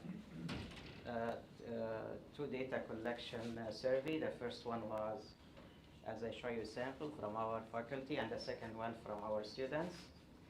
Now, the students were told that the survey was anonymous, again, for sure. We don't collect names, we don't collect their email address, nothing personal, no personal information for sure. And that will be actually one good step here. And they were expected to answer honestly. And this analysis was done with the assumption that students gave honest answer. Okay, so all the result was based that yes, we get an honest answer from our students. Now, the first question, our survey, or actually, yes, we have around 185 response. They are from bachelor and master students. And the first question was, what is your current academic level? So 185, let's say around maybe 120 from the bachelor program, and we have around 65 response from our master programs. Okay, so the main question was one of the main questions was, for what purposes do you generally use AI during the course? Now let's look at this data output here. So actually we have 72, they said, to better understand course topics. Okay, at the same time we have 65%, they say, to explore alternative ideas or solution. So here we have a type of contradiction, especially like these percentages are really very, very high, so we don't know actually which one is a true answer. But still, we're gonna consider it as those were true answers, and we're gonna consider that mostly to better understand course topics and also to explore alternative ideas or solutions. Now, the second question was, which statement best describe how you used AI tools? So we have around 65%. I first tried to create my own solution and then consulted AI. Okay, that can be good. We have 34%, they said, or they respond like, sometimes I directly ask AI, sometimes I try it by myself. So here when we say sometimes I try it by myself, we don't know really how a portion out of the 34 can be combined into the first answer and can be combined into the last answer. Because the last actually portion, they respond like, I usually ask AI directly without trying my own solution. And this percentage is around 2%. And as you know, this is really a very, very honest answer. Even if we have like a very low percentage, but it's a very honest answer. Number 3, how often do you critically evaluate the answers provided by AI? And based on the output, around 31% they said sometimes I evaluated, often or always. These are very, number 3, sometimes and often is closed. We have closed responses here. Still is okay, which is a good output as well. How often do you find yourself disagreeing with the answering provided by AI? We have sometimes 43. So let's look at never disagree. So we have 6%. It looks like directly they get the answers from AI, they submit their assignments. Why? Because their answer was, I don't disagree that AI gave a wrong answer. So it looks like we have a 6% of these students directly they copy, they submit their assignments, or they submit it for their work. And now also we have sometimes like 43%, which is a high percentage here. Still we don't know in which category they think that they disagree with the answer provided by AI. The 5th question was, if you had the opportunity, how would you use AI during online quizzes and exams? Now, when you say if you have the opportunity, that means, let's say they are doing the quiz, they're home, there is no like a type of lockdown browser, okay? And it was easy to them to use AI tools. Then the question was never 32%, and seldom 22, sometimes 26, often and always. So we have 7%. Also, this is the most honest answer. They say, okay, we are using AI tools to solve our exams and quizzes. The 6th question was, do you believe that using AI significantly reduced the time needed of doing assignments or preparing for exam? And we have a huge portion, they said yes, around 78%. Again, this is a very good answer, actually an honest answer, not a good answer, it's a very honest answer. And do you think that ineffective use of AI can hinder deep learning of a subject? And we have here common percentage with different responses. So we have around 35 to 36. They say neutral piece, maybe they don't know, maybe they don't want to answer. And strongly agree, we have around 36%. So once again, do you think that ineffective use of AI can hinder deep learning of the subject? And we have 36% that they said strongly agree. So another question was, do you think that incorrect use is the same one, right? Oh, no. Use of AI tools have reduced your motivation to study. And we have around 15%. They said disagree, strongly disagree, and strongly disagree actually. And we have neutral answers. They said maybe they didn't answer, maybe they said I don't know, maybe they said I don't want to answer, around 29%. Now, do you believe that using AI negatively affect your ability to develop your own solutions? And once again, looks like some they don't want to answer, but we have a good percentage that they say no, they strongly disagree. That means they said, well, using AI tools can actually improve our ability to develop our own solutions. Now, do you believe that the use of AI can lead to ethical issues? And we have, again, neutral answers, 31, but we have a common, they strongly agree around also 31, which is good.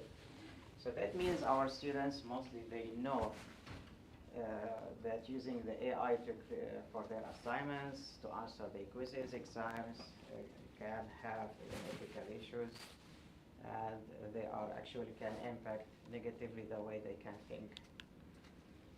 Now, these were the 10 questions in the student survey. Now, performance measurement methods for AI usage. Again, define ideal, moderate, and weak responses. So for each survey question, we classify the possible answer into 3 categories: ideal, moderate, weak. Why? Because we actually, as you notice, we have a lot of questions that fall in number 3, which is a neural. So we have to do a classification model here to split or classify all these answers into 3 categories: ideal, moderate, and weak. Then we assign numeric scores to each category.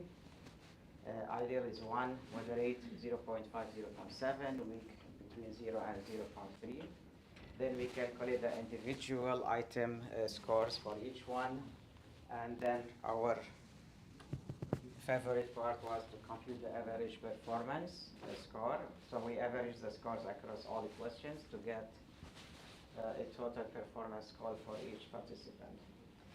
Then normalize to theoretical maximum, since the maximum achievement raw score is around 87%. And once again, that was due to the neutral questions. So here we had an issue, as we just mentioned. I will go back, look here at this high percentage, number 3. Okay, and that really can cause a little bit issues here with our raw score here. Then we analyze across groups. We calculate the group level statistics like the mean value, maximum, minimum, standard deviation, and compare performance across demographic categories. So far only we use 2, bachelor versus our master students. All right, so overall performance summary, which is the normalized score, as we said here. We have the mean value was 63%, the minimum 32, and the maximum was 89. Standard deviation was 12%. And for the 5-level performance scale for effective usage, excellent, 85 to 100, which means outstanding, near ideal AI usage, and good between 70 to 85, 84, which is a strong, generally effective use of minor gaps. And all the rest also like moderate 55, 69, basic 40 to 54, and for under 40, which is ineffective or problematic use, needs major support and guidance. Now, interpretation on average percentage, achievement 63 of the ideal AI usage performance. Now the best, as we mentioned, for the maximum, the best performing participant reached 89.1, and the lowest based in the minimum normalized score was observed around 32%. Now the variety or the standard deviation across participants was 12%. Now again, based on all these values, the performance score may vary, depends on the scoring method applied to the survey responses. Again, we have here they respond actually differently, not using actually a real information of the use of AI. And according to us, assumed that the assigned scores provide heuristic and valid assessment, and research is going to explore alternative approaches to improve the accuracy and robustness of the scoring methods here. So here we split the normalized performance under 2 groups, as we said, the bachelor and the master, and we didn't find like any significant high changes. So the percentage were actually the same between these 2 categories, or these 2 groups. Mean score was 63, around 63, standard deviation around 12%, minimum score around 32, little bit high for the master, but the maximum score was the same for both the groups. And as an output, we have like, or as a finding, we have both bachelor and master students achieved almost identical average normalized performance score, and as we said, the minimum score was slightly high in master level, but the rest, they are mostly the same. Now, overall insight, academic level does not appear to be a major factor. If they are like bachelor student or if they are a master student, doesn't matter. Like to be a major factor influencing the effectiveness of AI tool usage among participants in this survey. So actually, both the groups demonstrate comparable level of critical use and awareness. Now, this is a comparative analysis for the master and bachelor student responsive. Again, the p-value here was around the 0.8 to 0.73 for different type of score, like agree, disagree, or we have like critical evaluation. And to be statistically significant, we use the p-value to be less than 0.05, and the rest are a little bit higher. So no significant, no statistically significant difference were found between the bachelor students and the master students level. And overall academic level does not appear to meaningfully influence the students' AI usage pattern in this data set.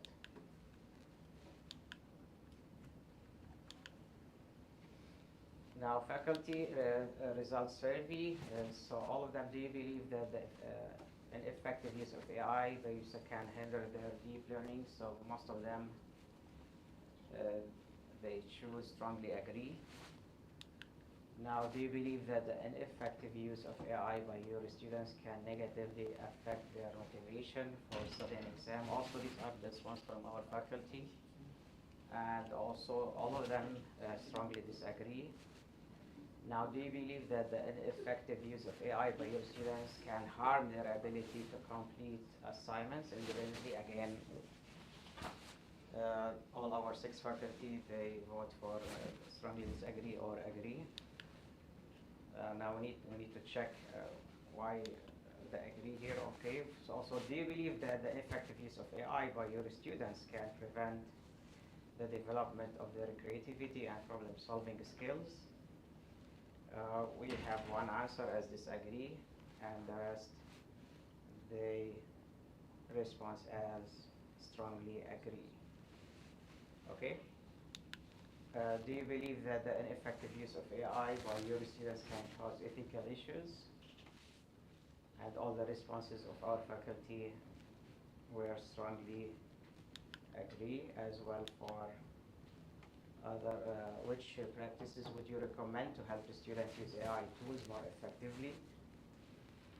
So, based on all these answers, using AI not just a problem solving, but as a critical thinking partner, all of them, they vote 100, encouraging students to first attempt their own solution, 66%, guiding students to critical evaluation of to evaluate AI outputs rather than just direct usage or submission, 83%.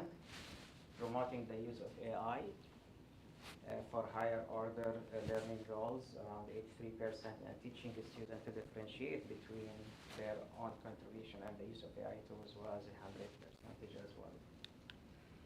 Now, in conclusion, based on, again, both surveys, the faculty survey and the student survey here, again, the objective was to understand how students use AI for educational purposes and assess whether students are using AI efficiently, yes or no. Explore way to exploit AI use in education. Once again, data collected based on the student survey and the instructor survey as well. Now, key findings, this is an important part here. Now, students use AI to complete assignments. Also, they use it to find test quiz answers, understand first topics, so maybe they get more details, and to develop their own solutions. Also to create a project or even application, like they can generate code using the AI tools for their projects, and also to explore alternative ideas. So overuse of based on our survey, overall AI usage performance was moderate level, so improvement is needed, and no significant difference between the master and the level students. Recommendations for the students: learn strong prompt engineering, use multiple AI to compare answers, not just to stick on one, because as we said, it's not 100% accurate that these tools can give you the correct answer. Questions the input, do not accept blindly, develop on tools, use AI for creativity and innovation, and recommendation for instructors: encourage effective AI usage in assignments. Require presentation or recording to ensure authentic work. Integrate AI more effectively in teaching. So actually, we're gonna assess, as instructors, we're gonna assess these 3 factors, how we can really implement or revise or change our curriculum or assignments in a way that the students can benefit from the AI tools, not just like to go there and copy by like throwing the one question and get an answer. Now, future work, we will continue in this research. We're going to design and implement more strategies, methods, and models to advance the effectiveness of AI among instructors and students, as we said. And also, I'm going to throw here 2 things. This survey was only based on the output from computer science students. So, as I said, we're going to continue our research, and we're going to include the students from other departments, like business, education, criminal justice department as well.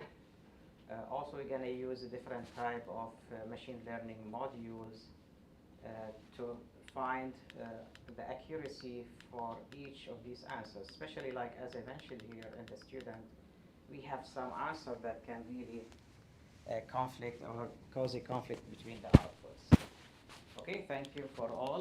Do you have any questions? Let me know.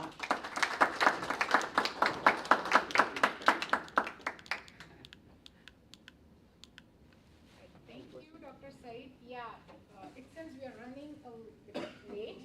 So for the sake of time, we'll take very quick 2 questions. Okay, yeah, thank you. Go ahead. Well, thank you very much for the presentation. It was very insightful. As a software engineer myself, I'm very exposed to AI tools in development in everyday time. It really decreases our mean time to production. However, it's really notoriously known that there are very bad programmers as for now. And it's unfortunate, especially with students, and more particularly our computer science students, that are not too aware of how bad it can get in a certain sense. And they're very unaware of things, some AI basics like backpropagation, the tokenization technologies that are used for this and however, the Moore's law, and ironically that you taught me years back, teaches us that computational power increases exponentially over time. So we're going to get to a point where they are going to be very effective programmers. And here's my question. As head of department, fascinates change your curriculum in order to inculcate that understanding to the students very early on in their undergraduate degree, because I know that the data mining course is the one that emphasizes AI techniques and technologies. So how do you change, and which level of the undergrad time do you target the student to introduce them to the understanding of how it works and decrease their reliance on those tools? Okay, thank you for your question. As we said here, we're gonna implement or design strategies. We're gonna also do a lot of changes to our curriculum just to let students work or use AI tools in the way that they can benefit. As you said, general usage, there is a lot of bad coders, developers, and sometimes the code is really, for example, we have a lot of students, they just copy code, and when you look at the code, it's really very, very, very advanced that can be done by a teamwork, like a team or a group of engineers, and they just simply copy it as their assignment output. Also, we're gonna look at these, and that also can be done by changing the assignments or the way the students need to do the code and the development, like to do step by step, not just only tell them make a calculator or make and so on. We're gonna make it like step by step. I need one output, then based on that output, continue coding, write code, and so on. And that is really actually how the students can build their ability to build the program from scratch, from the first point all the way to the whole program when it's running. All right, thank you. Any other questions? Okay, yes?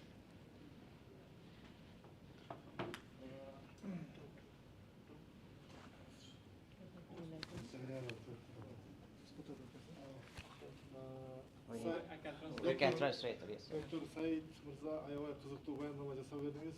Жакшы сүйлөөлөр жүргүздүңүз. Thank you for your interesting суроо пайда болуп атат. presentation. It was very interesting. Окуу процессинде жасалма интеллекти аркылуу окутууну автоматташтыруу менен окутуучунун ордун сактап калууну кандай камсыз кылса болот? Биринчи. So his first question is by engaging AI in the education process, how can we keep the importance role of the professor so that the AI just takes his place? So is it somehow balanced, or how it should be the role of AI in teaching process? This is his first question. Экинчи суроо бул билим берүү системасына ушул жасалма интеллекти жапып киргизилиши айрыкча студенттердин билим деңгээлин жана жүрүм турумун баалоодо кандай коркунучтарды жаратышы мүмкүн? So if we engage AI system to the education process in general, what are the risks for the students, and what are the drawbacks and risks that we can face, and how can we overcome these problems in general? Okay, so let me start from the second question actually. Yeah. Now the risk is still there because still we are like working with AI tool, artificial intelligence tools, so the risk is still there. Now move backward, how our instructors or as instructors computer science can deal with all these challenges in AI. So actually it's going to start by the way they implement their questions and the assignments, the way they do changes in the curriculum, to actually let the students, okay, you can use the AI, but without copying or having to copy all the material from there. So mostly we're gonna use it for critical thinking more than getting a solution. Риск сөзсүз бар дейт. Аны биз моюнга алышыбыз керек. Бирок маселелерди чечип атканда студенттерге баягы критический мышленияны да үйрөтүшүбүз керек. AI-дан эле алып бербей, аны кандай кайсы маалымат туура, кайсы маалымат туура эмес, студент өзү дагы билиш керек дейт да. Себеби ал дайыма эле туура маалыматты бере бербейт дейт. Керектүү маалыматын биз текшерип туруп, анан кийин алып колдонсо, ошого пайдалуу болот дейт. Okay? Okay, thank you.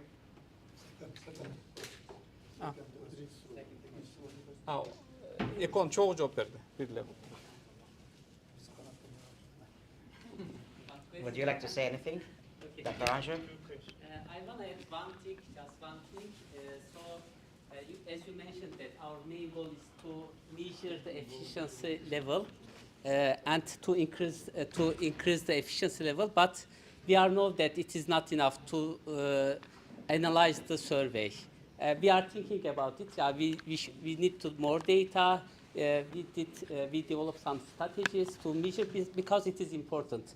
First, we need to measure, and we try to increase the efficiency. We try to develop new methodology, model, methods. So yeah, it is the one small mistake, not similar to big mistake. Yeah, we did. Okay, thank you.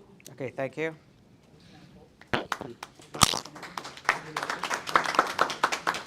Thank you.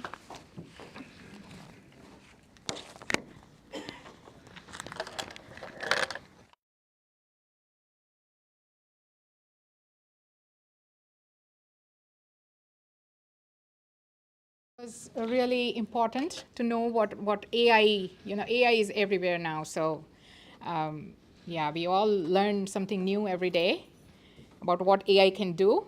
Thank you so much for that interesting presentation. Now we have a distinguished guest from Thailand with us. So Dr. Sheikh Mohammed Altafur Rahman from School of Global Studies. Okay, so we want to go to the next one. Want to do the online session? All right. Okay, we'll wait for him for a second. We'll move on to another presentation, which is a recorded presentation, and the presenter is Shahbaz Banu Jamshed. Shahbaz Banu Jamshed is an accomplished academician and mentor with over a decade of experience in higher education. specializing in business administration and project management. Currently serving as a module leader for undergraduate business management programs at Elizabeth School of London. Ms. Jamshed has made significant contributions to curriculum development, innovative teaching practices, and student mentorship. She has published works focusing on the integration of emerging technologies in education, including AI and blockchain. So let's play the recording and hear from them. And after the recording, the presenters are online. So if we have any questions, we'll take quick 2 questions. And, but they are here with us online to answer any questions we may have. Thank you so much.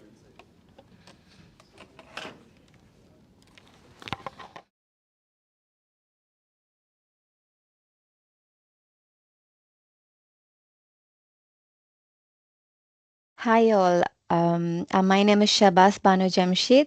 Here we are going to present you our conference paper alongside with my colleagues Reshma Lokos and Sarah Mohammed Sharif. Let me introduce myself to you. I'm Shabas Banu from Elizabeth School of London, United Kingdom. I'm working as a lecturer and program leader for Canterbury Christchurch University here at Elizabeth School. So let me invite my co-researchers Reshma and Sarah to introduce themselves to you. Hello, good day. My name is Reshma Lukus. I'm working here at Elizabeth School of London, United Kingdom, and I'm working as a lecturer in both computing and business management. Thank you. Good morning, everyone. My name is Sarah Mohammed Sharif. I'm the Academy Manager for Fairfield School of London, United Kingdom. Thank you. So we are here honored to share our research titled Leveraging Blockchain in AI to Enhance Accessibility and Quality in Higher Education at this esteemed conference.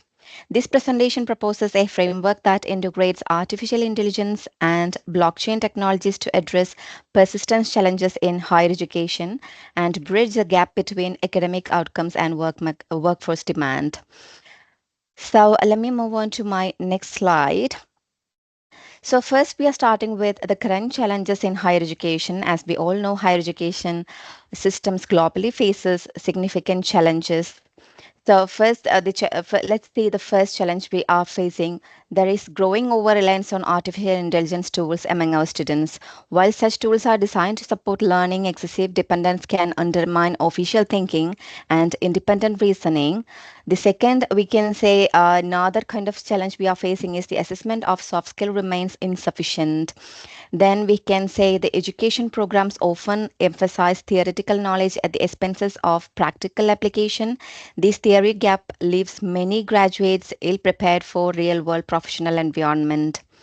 So there are significant challenges we are facing in this AI current scenario.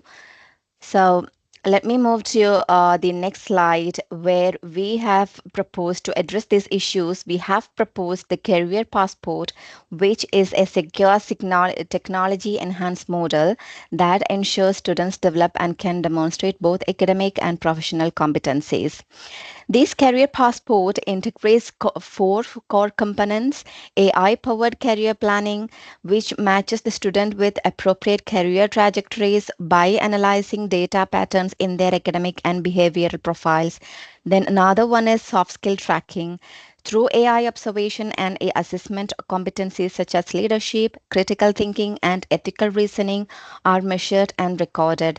Then we have blockchain credentialing, which is all verified achievements are stored securely and permanently on their tamper-proof ledger. Then we have smart contracts and edu tokens. This enables automatic issuance of credentials and incentives learning through a token-based reward system.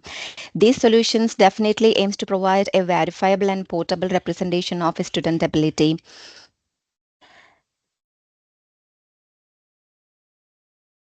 Then we have let me move to my colleague. She is actually continuing with our presentation.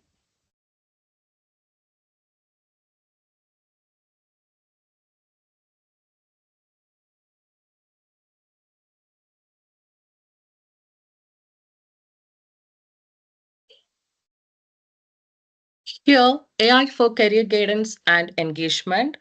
This section focuses on the role of artificial intelligence in enhancing personalized learning and career development within the Career Passport model. Artificial intelligence in this context refers to machine-based systems capable of analyzing educational data, identifying patterns in student behavior, and making informed adaptive recommendations. It functions as an intelligent assistant that continuously evaluates how students engage with learning materials and how they perform across various tasks. Initially, AI is employed for data-driven career mapping. Rather than relying on subjective preferences, AI interprets a student's academic history, personality assessments, and interaction patterns to suggest suitable career trajectories. In addition, the system monitors engagement to distinguish between surface level and deep learning behaviors. For instance, if a student frequently relies on AI generated responses without critical interaction, the system can detect this trend and introduce reflective or corrective prompts. A notable output is the critical thinking score, which evaluates students based on their analytical reasoning demonstrated through written assignments, group work, and ethical case analysis. Finally, AI enables real-time content adaptation. When students struggle, it slows down the pace or offers additional resources. When students excel, it accelerates the learning path, promoting both efficiency and mastery. Next, the blockchain for credential verification. So blockchain is actually a profound concept nowadays we can use in almost most of the sectors in higher education as well. Blockchain technology is the foundation for our Career Passport framework, which ensures data integrity, security, and user-controlled access to academic and professional records. Blockchain can be defined as a decentralized, distributed ledger that records transactions or data entries in a permanent, tamper-evident format. Each record or block is cryptographically linked to the previous one, forming a chronological chain of information. Within the context of higher education, blockchain is used to securely store academic credentials, skill certifications, and experiential learning outcomes. Once verified, these records are immutable, meaning they cannot be altered or forged. A key feature of this system is the use of decentralized identifiers or DIDs. These are unique, self-sovereign digital identifiers that grant students full control over their personal data. Students can selectively share their verified credentials with universities, employers, or other institutions without third-party mediation. The result is a verifiable, fraud-resistant system that upholds trust and transparency, critical features in global academic and professional ecosystems. Next, smart contracts and edu tokens. To automate the credentialing process and incentivize continuous engagement, our Career Passport integrates smart contracts and edu tokens. Smart contracts are actually self-executing digital agreements encoded on the blockchain. These contracts automatically initiate predefined actions when specific conditions are met. For example, upon successful completion of a verified internship, a smart contract can autonomously issue a micro-certification to the student without manual intervention.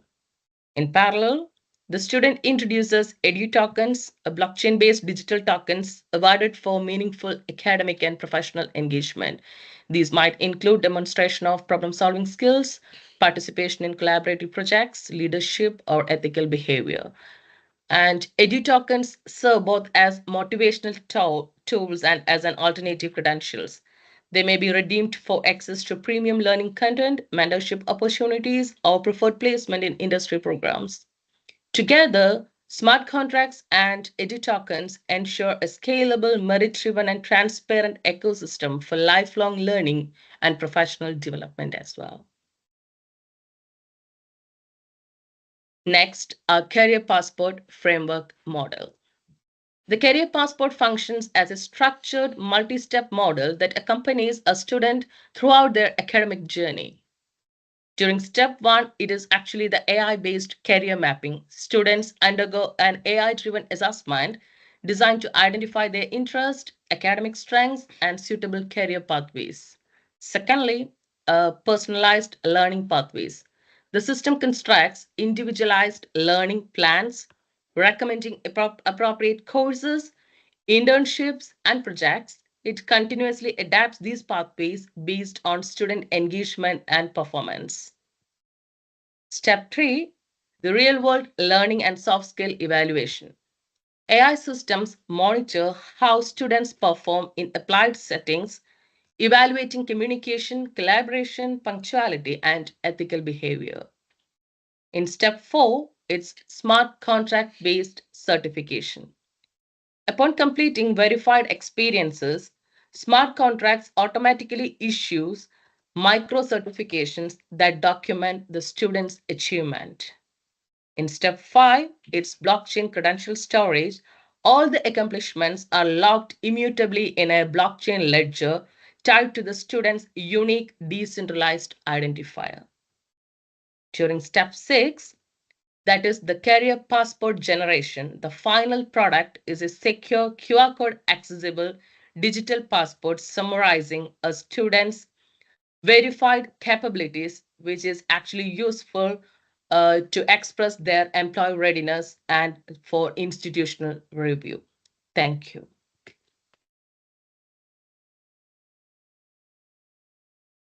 Thank you, Reshma.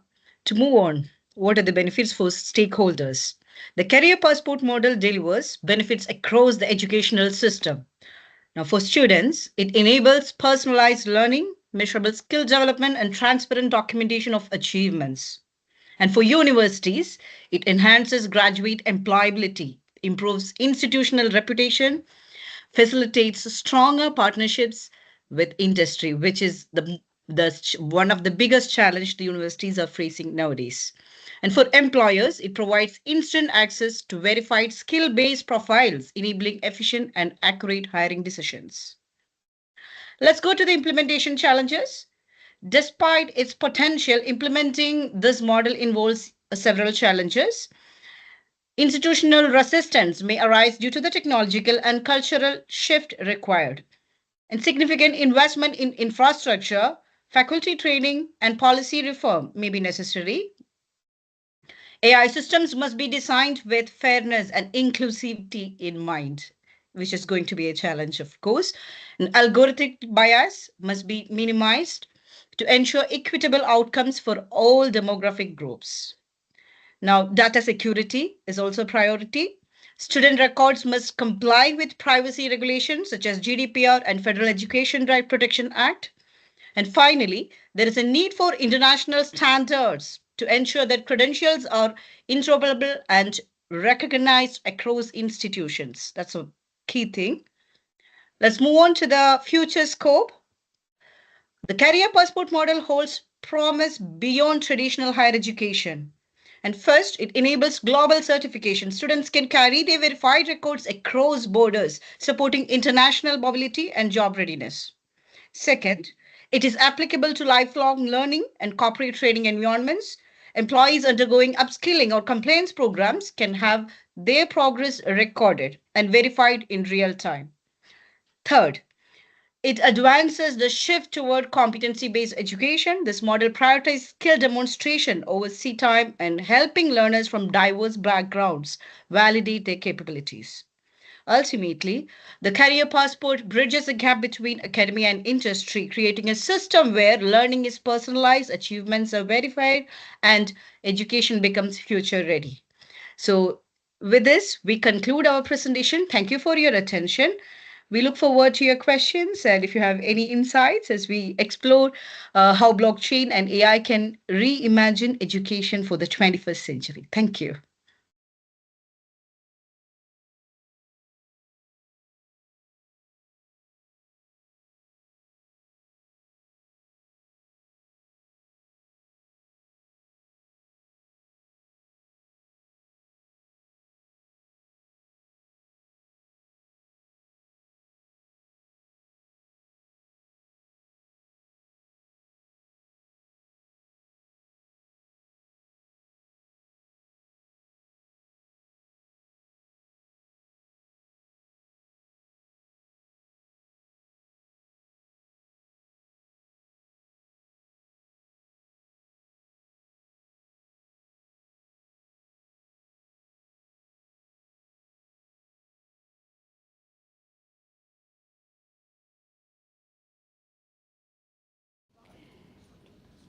All right, moving on, we have a distinguished guest here with us from Thailand,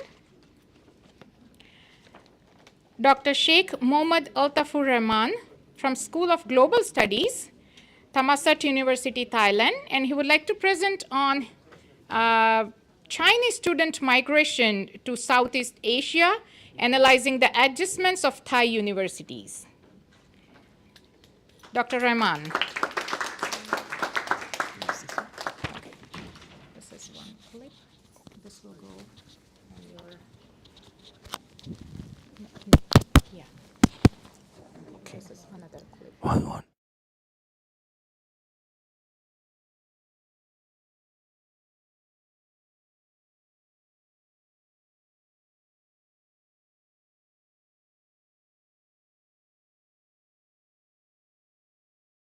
We are, going to have the lunch, so very short time. And I also was not preparing myself for a full-fledged paper. It's a working paper, so I want to share some of the findings of the working paper here as a part of, a little bit about how technology is really working in the, university level studies. One interesting thing happening in our region, which is Chinese students are moving in Southeast Asia. Although China is a neighbor of Southeast Asia, but very few Chinese students were in Southeast Asia compared to how many of them are moving to West. So the number was really not that high in Southeast Asia. But very recently we have seen that there's a significant portion of Chinese students are moving back to Asia. Why that is happening and how our universities are accommodating them is something that we want to know. So it's a short presentation, and I would like to go with few questions very quickly. The first thing is that Chinese student in Southeast Asia, we want to know how does that look like, what is the composition, how does it look like, and what is the historical issues of that. Secondly, we want to see what are the reason why Southeast Asia is becoming one of the favorite destination of Chinese student. What are the push factor and pull factor? In our migration discussion, these two elements are to consider. The third thing we want to understand, Chinese migration in Thailand, how does that look like? I mean, how does this extend? What kind of university orientation in Thailand?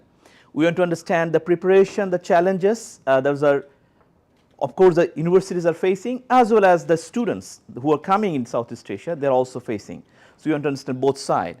And a little bit about the technological adjustment, how universities are addressing this issue when students are coming from China. So these are the things we want to understand a bit. Just a little bit of background.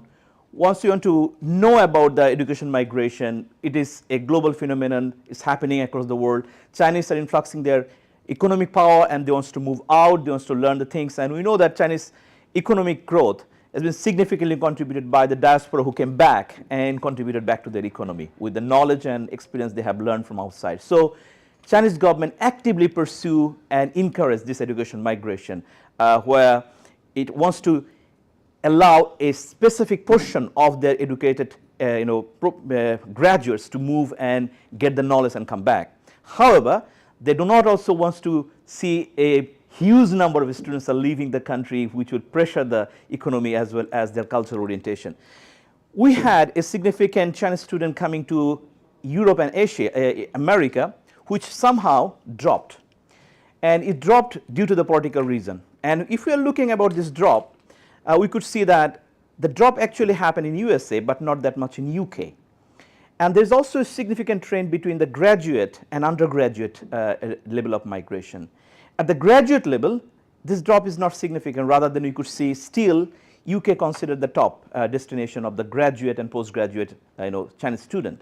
Whereas for the undergraduate, there is a shift who wants to move to Asian countries, so near to their home. And we have seen that Singapore is one of the country in Asia which get the race, and of course Japan and other country also somehow get a possible consideration by the Chinese student to move for their education pursuit. Interestingly, none other Southeast Asian country got that much attention what Singapore has received for undergrad program. This particular phenomena was not captured very much in the consideration of Thailand, but later on we have seen how Thailand actually adjusted and came forward in this race. if you look back the history, of course, Southeast Asia houses a lot of Chinese diaspora, but that consideration of diaspora is very different in terms of composition. If we just look at the number, we could see the highest number of Chinese are in Singapore, which is 76%, which is the ethnic background, and then it follows by Malaysia, which is 24%, and Thailand, which is number 4, which is about 10%, and in between Indonesia considers a huge number of Chinese ethnic origin as well, which is 14%. But when you're considering the education migration, this doesn't reflect. The number of Chinese students moving to Southeast Asia, mainly moving to Thailand, Singapore, and Malaysia. And among those countries, Singapore got a very interesting portion of Chinese students. Those who are returning from USA are considering Singapore as the destination, not the Thailand, not even other country in Southeast Asia. And it might reflect some kind of issues that they can find the similarity of the kind of education they are receiving in USA, the same kind of educational quality and services they are receiving in Singapore. So they are considering Singapore as their destination. Whereas the middle class, they are not finding Singapore as an interesting destination either, because they find themselves expensive, and sometimes it's difficult to adjust with the environment and the required conditions in Singapore. So they find themselves moving to Thailand, which could be a potential place for them to cater a huge number of Chinese students. Now, there are a few things that we want to understand as well from a migration point of view. There are push factor and pull factor. Whereas the push factor in Chinese, in the context of Chinese, is you all know the Gaokao, this infamous Gaokao thing, which is entrance exam. And definitely it is something creating additional pressure to Chinese students who cannot compete equally in this Gaokao. So a huge number of students every year remain without this entrance exam. They cannot get through. So what happened is they want to find a place for their education pursuit. And unfortunately, not within the China, they can find their pursuit. So Gaokao is playing as a significant push factor for them to go outside and explore the education opportunity.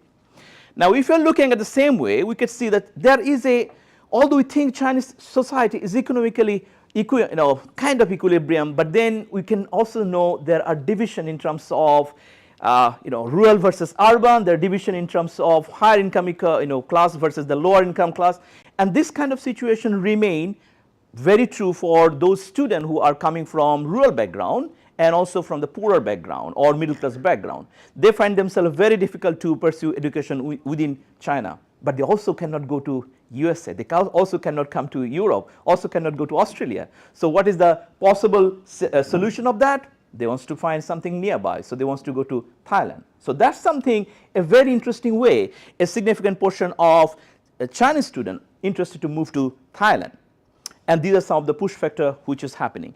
On the other hand, the pull factor here is affordability, because when we are offering the education, these Thai institutions are offering cheaper rate in terms of their education pursuit. And then it's a geographic proximity. They find themselves culturally more common, so cultural acceptability. At the same time, there are some issues. When you're talking about USA and the visa policy, we know that USA often come up with all this restricted visa policy, whereas Thailand or other country is opening that door. So the visa policy is also something allowing them to get in. And there's one more thing which I didn't add here, which is really the geopolitics. When the government-to-government relation comes sour, then student doesn't want to go there. So student only wants to go there where the government has a good relation. And Thai government or government in Southeast Asia, they want to create a better relation with Chinese government. So the environment seems to be more favorable. So Chinese students also follow the same trend. Now, if you're looking Thailand as a destination of Chinese student, we know that not all the universities are adapting similarly to accept the Chinese student. There are several universities, those are coming forward to accept Chinese students. Of course, the number is getting higher and higher and higher every year. And also the division or the differences between the international student and the Chinese student also getting longer. So we could see that more and more Chinese students are going to Thailand and they're selecting Thailand. It is as much as high. Chinese investors are coming to Thailand and they are buying private universities to cater Chinese students. So the Chinese investors are in Thailand buying Thai university to make them Chinese and teach them international course. And those international courses are differently catered in a very different way, where Chinese linguists are being promoted as well. So what we can see, a very interesting trend happening where 20 universities, the top ranking not the top ranking universities, but the private universities are mainly coming forward and taking this Chinese student. Whereas we could see some of the universities standing very, very firmly. For example, the one Kirk University, which takes a huge number of Chinese students. If we understand the trend of the Chinese student coming to Thailand, we could divide into 3 different parts, which is 19 to 20, 2010, 2010 to 2020, and 2022 onwards. Interestingly, here is a shift happened. The first thing what happened in earlier days, it was basically the diplomatic relationship. So Chinese were coming to Thailand and Southeast Asian country to understand the culture, and that to allow their diplomatic relationship to be stronger. So we could see that a lot of international relations students, a lot of students are coming to understand the culture and cultural studies, laws, and so on. And we could see that kind of relationship. But later on, a lot of students are coming to understand the business, trade, so economic relationship. And now what we are seeing is everywhere. So every type of subject and disciplines, we are seeing Chinese students. And that is a very interesting things happening, where a lot of the courses are adjusting themselves to cater the Chinese student. Many of the universities are adjusting themselves to cater the Chinese student. And some of those adjustments are very interesting. We can see that they're changing their laws, they're changing their policies. Some of the universities are accommodating different set of enrollment system just to adopt more Chinese students. And this is what is happening in Thailand. I aware about the time, so I will just finish very quickly. Just an impact issue. We could see that there are several impacts happening. One, increased revenue. Definitely the universities are getting more revenue. Thailand is an aging society, so there is an age drop of the birth rate. So the universities cannot utilize their capacity. So it's a gap of the existing seat or capacity in the universities. And Chinese students are coming to address that problem. So the enhanced number of Chinese students are really helping to enroll the gap or filling the gap.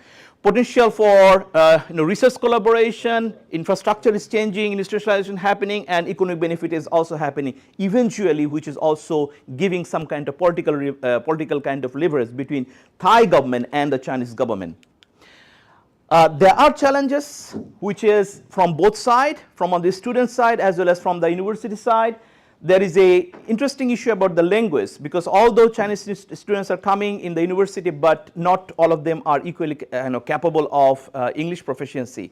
And this is a very big challenge for keeping the education quality intact. We also have a problem of cultural adjustment. Although Chinese students are finding themselves culturally more common to Asian society, but yet there is a significant cultural struggle is happening. So if you now consider some of the Asian countries, when the new Chinese students are coming, the cultural struggle is clearly visible.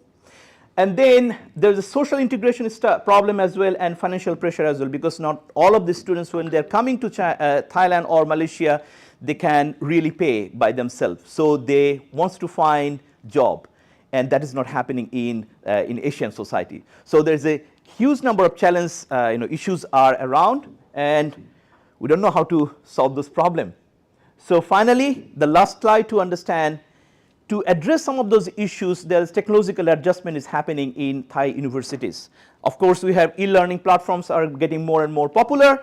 We are having digital infrastructure and connectivity, and this Chinese investment is clearly investing to enhance the digital infrastructure of this university.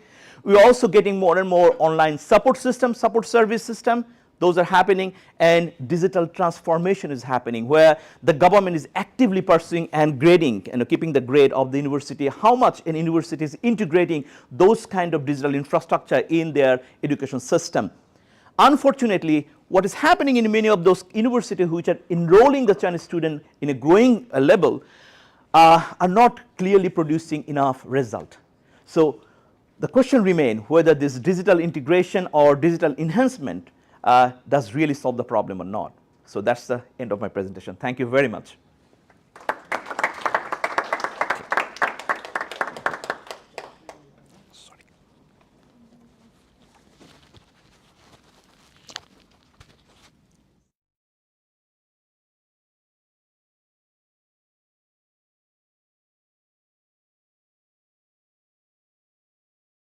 Yeah, she has a question. Thank you. All right, yeah. Go ahead. You consider like Chinese soft power, like a growing Chinese soft power globally, like through these educational technologies or digital Silk Road DSR, which is spending billions of dollars also into building this digital Silk Road project, like as a part of BRI, Belt and Road Initiative. So do you consider this like a Chinese emancipation through education as an maybe possibly imperial power in the future, like now? So what is the role of this? Can Thailand universities or resist this, or how to balance this not to be emancipated by China? Thank you very much. Thailand historically is a partner of USA, and its main software, whether you're talking about defense technology or we're talking about educational technology, it's mainly they follow the US kind of educational system or educational technological system. So I'm afraid to say that it's very unlikely that Thai government would be accepting the Chinese technological contribution here. However, there is a significant number of Chinese government or those who work with the Chinese government are coming for educational pursuit in Thailand. And we don't know what is the outcome of that in future. Any other questions? Well, if I may just follow up on the previous question and comment here both. Thank you. Both as an administrator as well as an IR scholar. Well, we can look at this from different perspectives. One is, well, whether this is a trend that somehow stems from, maybe Chinese policy, or this is an appeal that comes from those emerging markets in Southeast Asia that are competing and are being able to attract Chinese students.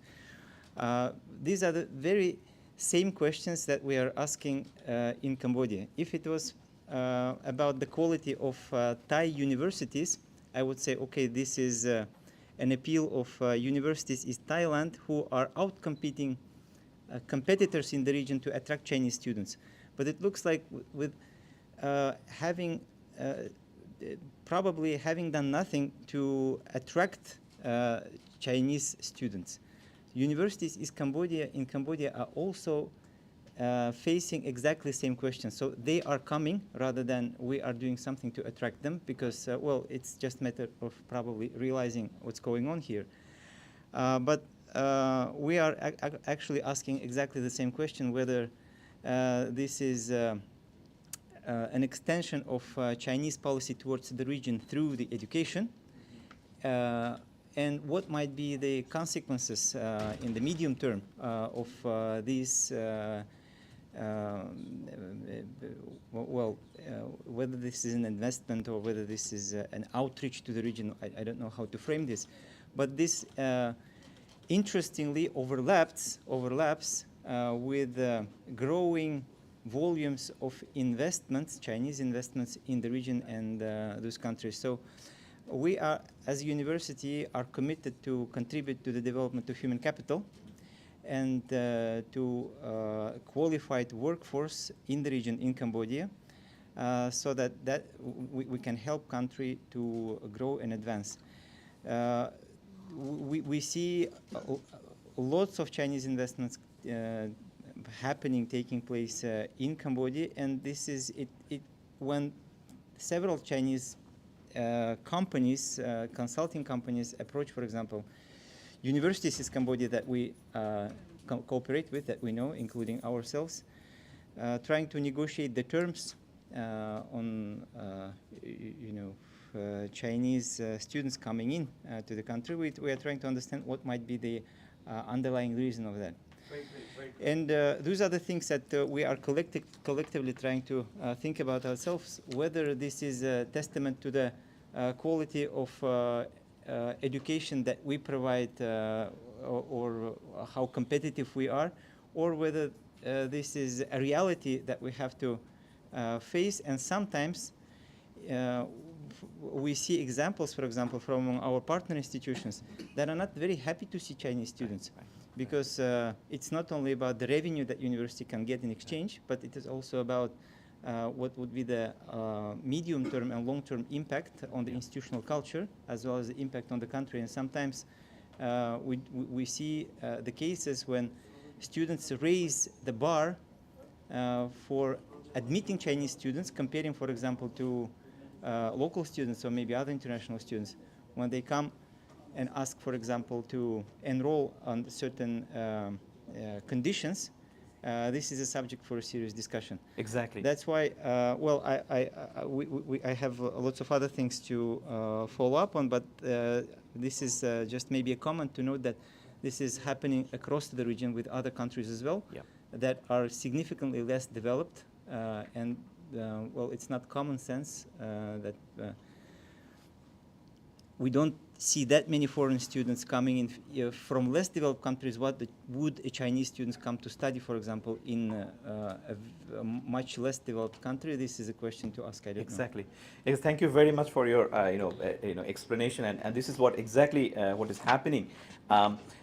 My take would be three specific points. First of all, personally, I don't think it's a direct and very aware pursuit of foreign policy in the region. However, it can contribute. It can contribute to frame the foreign policy of Thailand, of Chinese government in Southeast Asia. That could contribute, but this is not the direct policy strive for Chinese government. Why I'm saying it? I'm saying it because they have hardly any benefit that they can generate in otherwise. There's a lot of other way Chinese government can influence the government in Southeast Asian country, which would be easier process than sending thousands of students and get the result maybe after 10 years. So that's one of my take. But second take would be, but Chinese government is happy to see their student in Southeast Asia, because that could be a soft power of creating a kind of pressure and relationship. The second point, in terms of investment, what I understand, sorry, in Southeast Asian country, there is appetite for foreign direct investment. And Chinese are having tons of their money, and they're coming with the money in Southeast Asia. And they understand this is an area where they can get profit. And what is happening in those universities, I'm sorry to say, those universities are not very much eager to maintain the quality, but probably they are more eager to generate the revenue.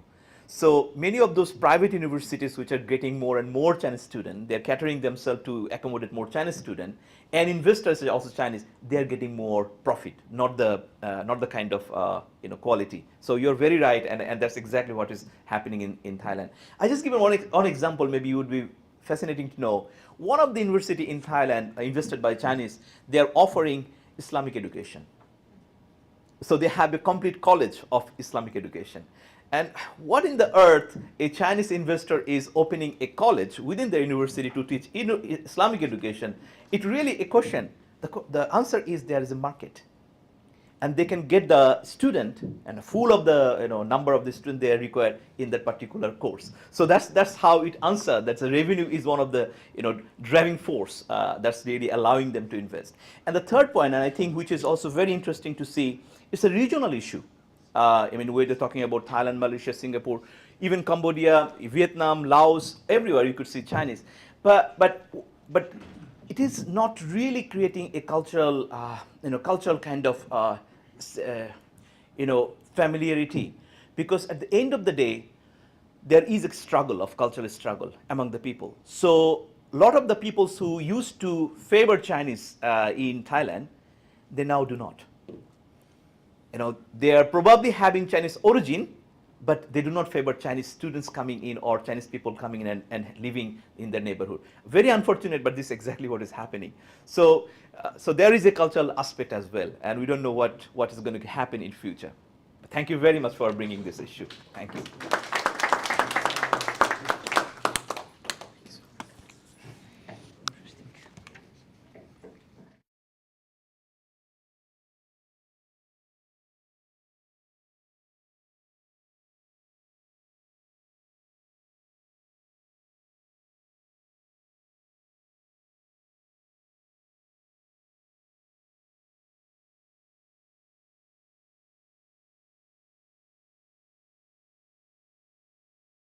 To all our distinguished speakers and presenters for their contributions to making this conference an enlightening event.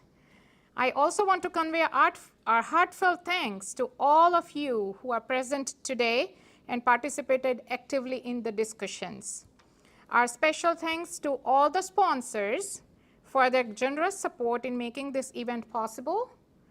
The sponsors are Abu Omar and Troy Cafe. You can see their logo here as well. So this marks the end of this first session of this conference. Now it's almost 1, right? And it's time for lunch. We'll start the next session at, what, 2 o'clock? Okay, so we are going to be late in starting the next session. Instead of 1, we'll start it at 2.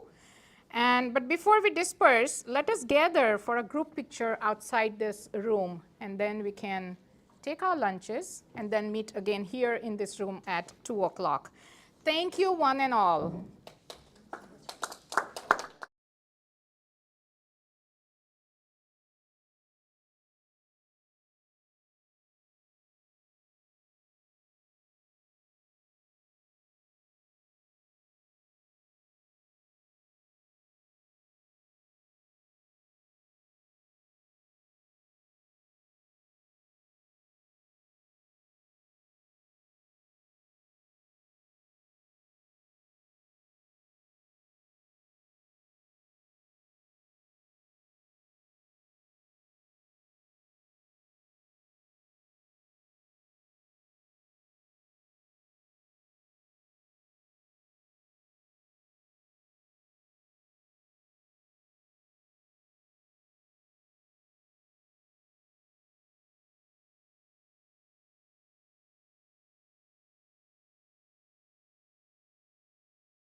and its strong academic foundation.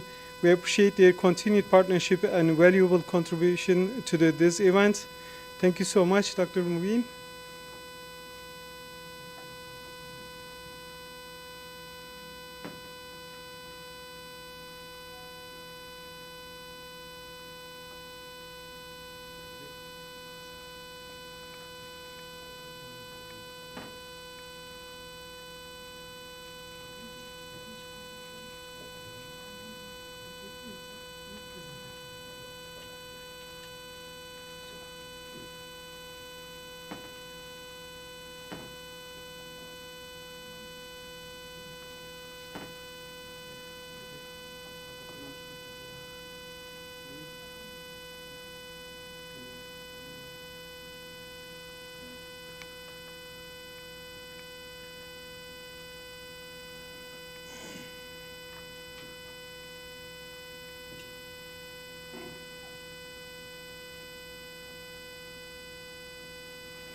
Thank you so much. And finally, we extend a warm welcome to Dr. Timur Israilov, who is joining us on behalf of Osh State University in Kyrgyzstan. Dr. Israilov presence marks a significant step in building academic collaboration between our institutions. Please join me recognizing and thanking all of our partners for being with us today.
And we will now begin the presentation from our partner institution.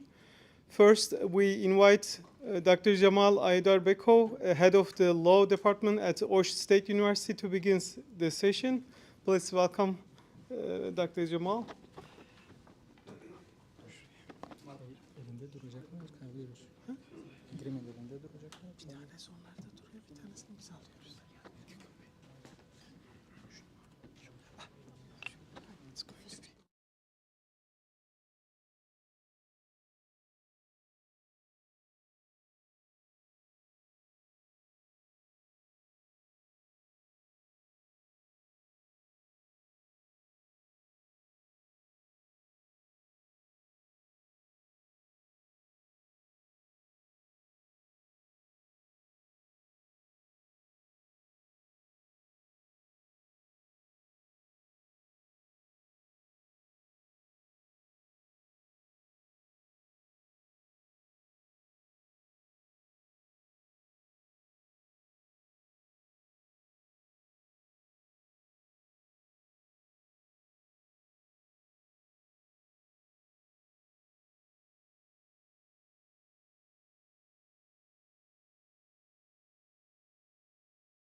Thank you, dear conference participants. I'm glad to tell about my university. And first of all, I would like to tell about celebrated 85th anniversary. We celebrated last year. So, Osh State University has rich history. The history of Osh State University begins with the Osh Pedagogical Institute, which was opened in 1939. In 1951, it was founded as the Osh State Pedagogical Institute, and in 1922, it was renamed as Osh State University. Osh State University has 7 institutes, 1 school of international educational programs, 6 colleges, 3 faculties, 5 gymnasium schools, 11 dormitories, 2 medical clinics, 18 gyms for students and teachers, 2 boarding houses, Umut and Tahbura. And here you can see modern education cluster of Osh State University is in implementation. It's from kindergarten to doctoral studies. Kindergarten, gymnasium school, college, bachelor's degree, master's degree, traineeship, internship, postgraduate studies, and doctoral studies. Here you can see information about our students and teaching staff. We have 49,819 students, 30,521 of them. It's international students.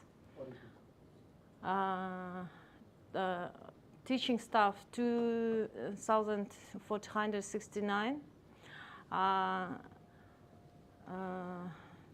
Doctors and of sciences, professors 188. Candidates of sciences, associate professors 475, and PhD doctoral studies 35.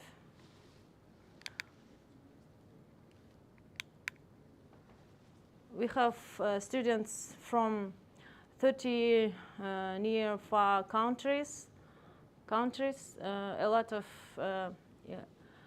international students. We have neighboring country Uzbekistan. Also, we have a lot of students from India. They come to our international medical faculty. Also, we have students from Pakistan, Saudi Arabia, Palestine, South Korea.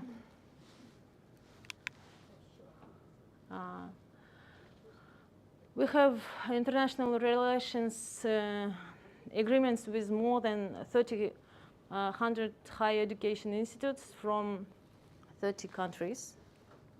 And here our rector, Professor Khudayberdi Gaparaliyev. Here you can see about our dual degree programs.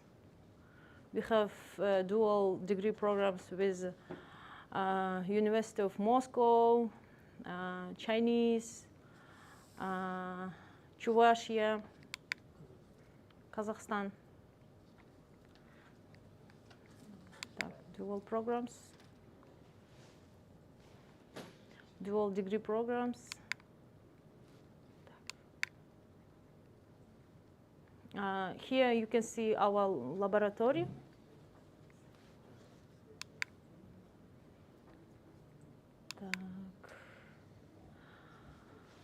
Oh, okay. This one is our ranking in, yes, ranking. According to the QS ranking for scientific productivity, Osh State University is ranking 260. It's in Asia, yes, and 13th in Central Asia.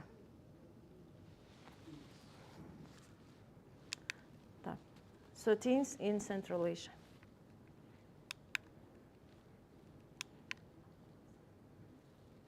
Academic mobility path to international integration. Every year about 100 students, masters, about 30 teachers, 100 teachers participate in the academic mobility of the world, visiting, studying, and exchanging experience in 282 universities in 33 countries of the world. Here you can see our digital platform. The entire process from the time an applicant applies to the university to the time they get their diploma is digitized. We have also our data center, Osh State University Data Center was established in 2017 on the basis of special powerful computers, servers for storage and processing of large amounts of information and continuous operation of websites. And here our electronic document transformation.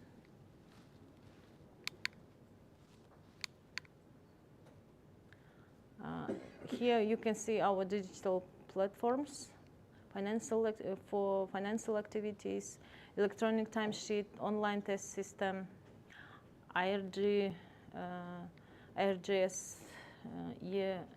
journal, or state student, or state teacher, also mobile platform. Digital programs implemented by Osh State University.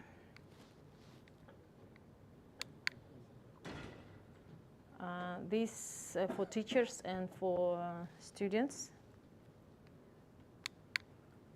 And that's all. Thank you for your attention.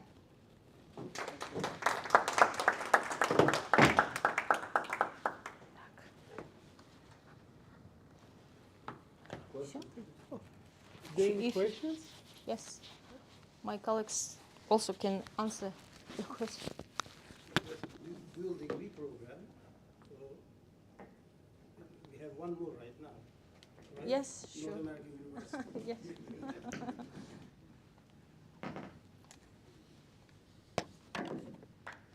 Thank you so much, Dr. Zimon. You're welcome.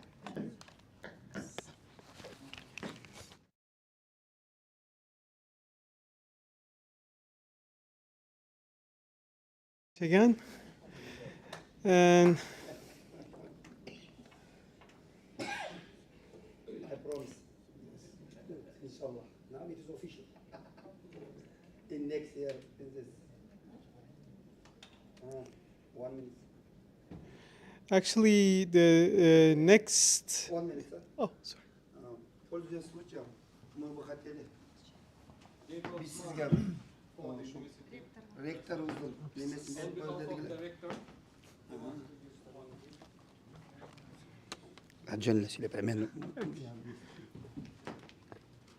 Бұл біздің өзіміздің сумкабыз, өзіміздің производствода жасалады, біздің производствода. They produce by themselves. The university produces all these equipments. Бұл Ош мемлекеттік университетінің корпустарын чағылтылған календарь. This is the calendar of buildings of Osh State University. Thank you. Sizge Nastolny. This is for your desk or for your museum.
In our university has preferred productions. Özünüzün projelerinde çıkarttı. Students produce such kind of books, booklets, notebooks. All of them are the university's production. Studentler okuyucu bile o şekilde praktik aslında Yes, o şekilde they do internship, they do production, and so on. Thank you very much. Thank you. Thank you very much. Yes. We appreciate it. So. And one was small also gift to Dr. Şefale Çekalan. They also brought. Yes.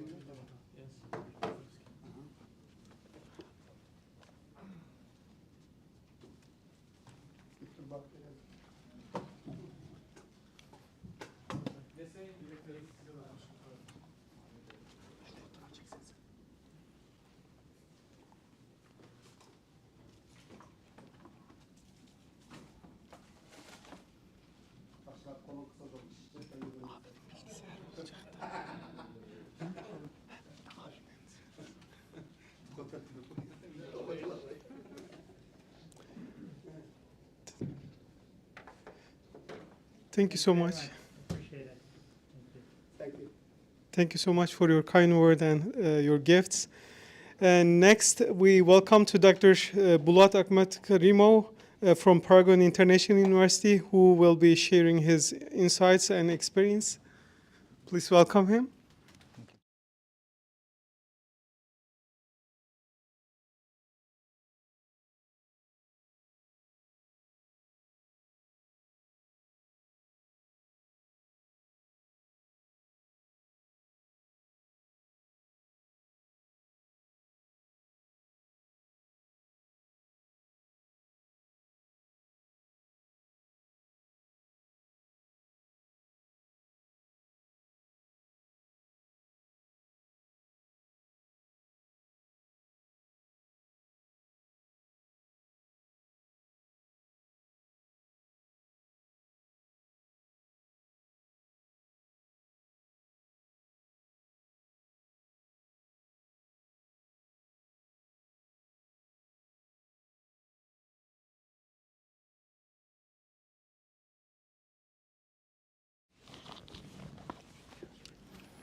Well, dear Mr. President, Dr. Faruk Taban, esteemed members of the advisory board, esteemed guests, dear faculty, beloved students, it is my honor and pleasure to be able to stand in front of you and spend a few minutes talking about our university.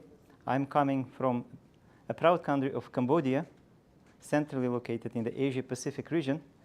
It is a relatively small and modest university established in 2010, the same year as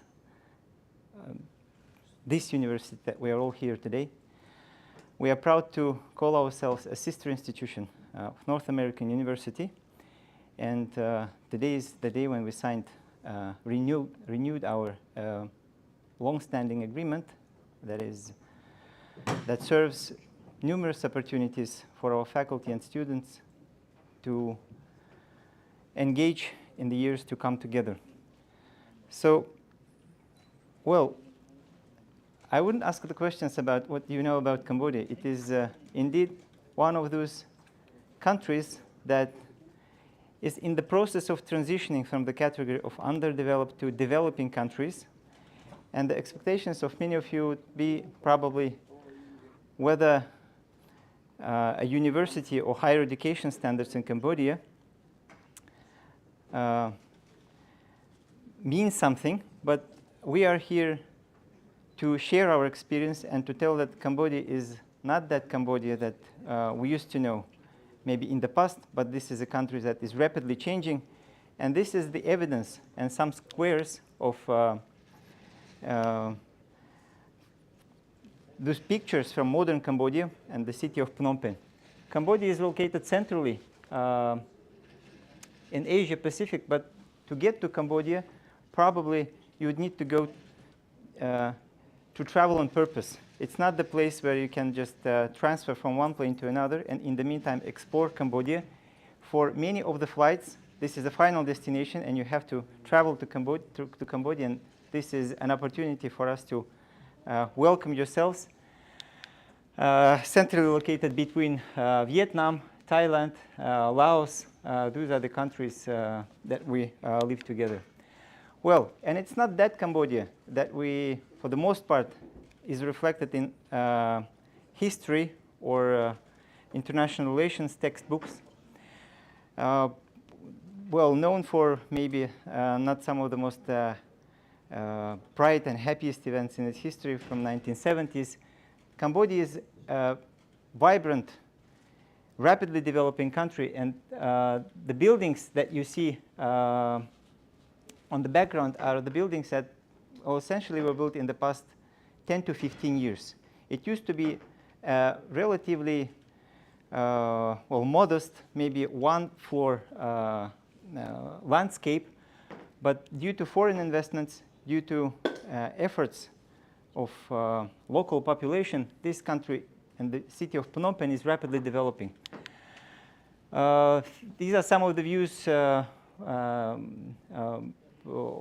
the Phnom Penh, both during the daytime and at night. Central Market, Royal Palace. Just about a couple of hours ride on highway, you can find yourself in untouched, beautiful sites of Sihanoukville, worldly famous, renowned site of Angkor Wat, one of the wonders of the world, United Nations, on the United Nations Heritage List, in the city of Siem Reap, mountains, lakes, rivers, and Paragon International University, being established in 2010 as Zaman University, thanks to investments entrepreneurs from Turkey, was opened its doors to students in 2010. Back then, building was centrally located in one of emerging business districts of Tulkork in Phnom Penh, and over those past 15 years, that district emerged as probably one of the most vibrant neighborhoods of the town. And now we are proud to call ourselves a boutique university, urban university, centrally located in one of its busiest neighborhoods. So it's not a campus university. We cannot show that many pictures from campus life, but what we are aiming at is to become one of those elite institutions in Phnom Penh, offering its services to a limited number of students that deserve to be students of Paragon International University. following the model that you might know from many other renowned universities around the globe, such as NYU, for example, in New York University, Istanbul University in Istanbul, where they have many buildings, but exactly in those areas where students could enjoy life beyond the classrooms. Theoretical classes and instruction takes place in this 6-story building, but just stepping outside and walking across the street, you find yourself in that, what we call a business district, with Starbucks, Apple Store, a few other world-renowned brands, just in walking distance from our campus. As of next year, our university will be expanding into its second building, just maybe a few minutes, 5 to 7 minutes walking distance, just along the street, 315 in Tulkork. Well, what Paragon, formerly Zaman University, is known for? Primarily, well, it is a relatively young university comparing to established institutions that are present on the market. But at the same time, it is one of the first private higher education institutions in Cambodia. The standards that were set back in 2010 still make Paragon one of the most well-known brands, along with the schools that work alongside with Paragon International University within Paragon Education Company. The language of instruction, as well as the administration, is 100% in English. 38% of our faculty and staff are foreigners from 18 different countries. As of today, the population, the student enrollment of the university is just over 1,400 students, with slightly over 100 faculty and staff members. Faculty members are all the way from the United States of America, Mexico, Europe, Switzerland, Thailand, Central Asia. All of the Central Asian countries are present. Philippines. Overall, 18 different passport holders teach and work with our team. We offer 12 different undergraduate majors, 5 different master programs, and 5 different PhD doctoral programs. These are the standing programs in across 5 faculties: Economics, Administrative Sciences, Engineering faculty, Arts and Humanities,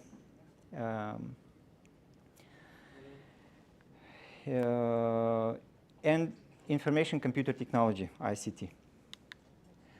These are our postgraduate programs. Well, I told that there is not much to show comparing to maybe our renowned competitors, but in Cambodia, back in 2010, if you have a projector, if you have sliding boards like this, if you have a computer lab with relatively sophisticated processors, if you have those well, high quality tables, chairs, AC units, in Cambodia, that really meant something back in 2010. And those investments that were made 15 years ago are still in place. This, at least tells to me as an administrator 2 things. First, it was a very high quality investment that was made 15 years ago that still continues to be competitive. Second, it tells about the culture and very delicate use of that furniture and investment and all the infrastructure that we have by the students.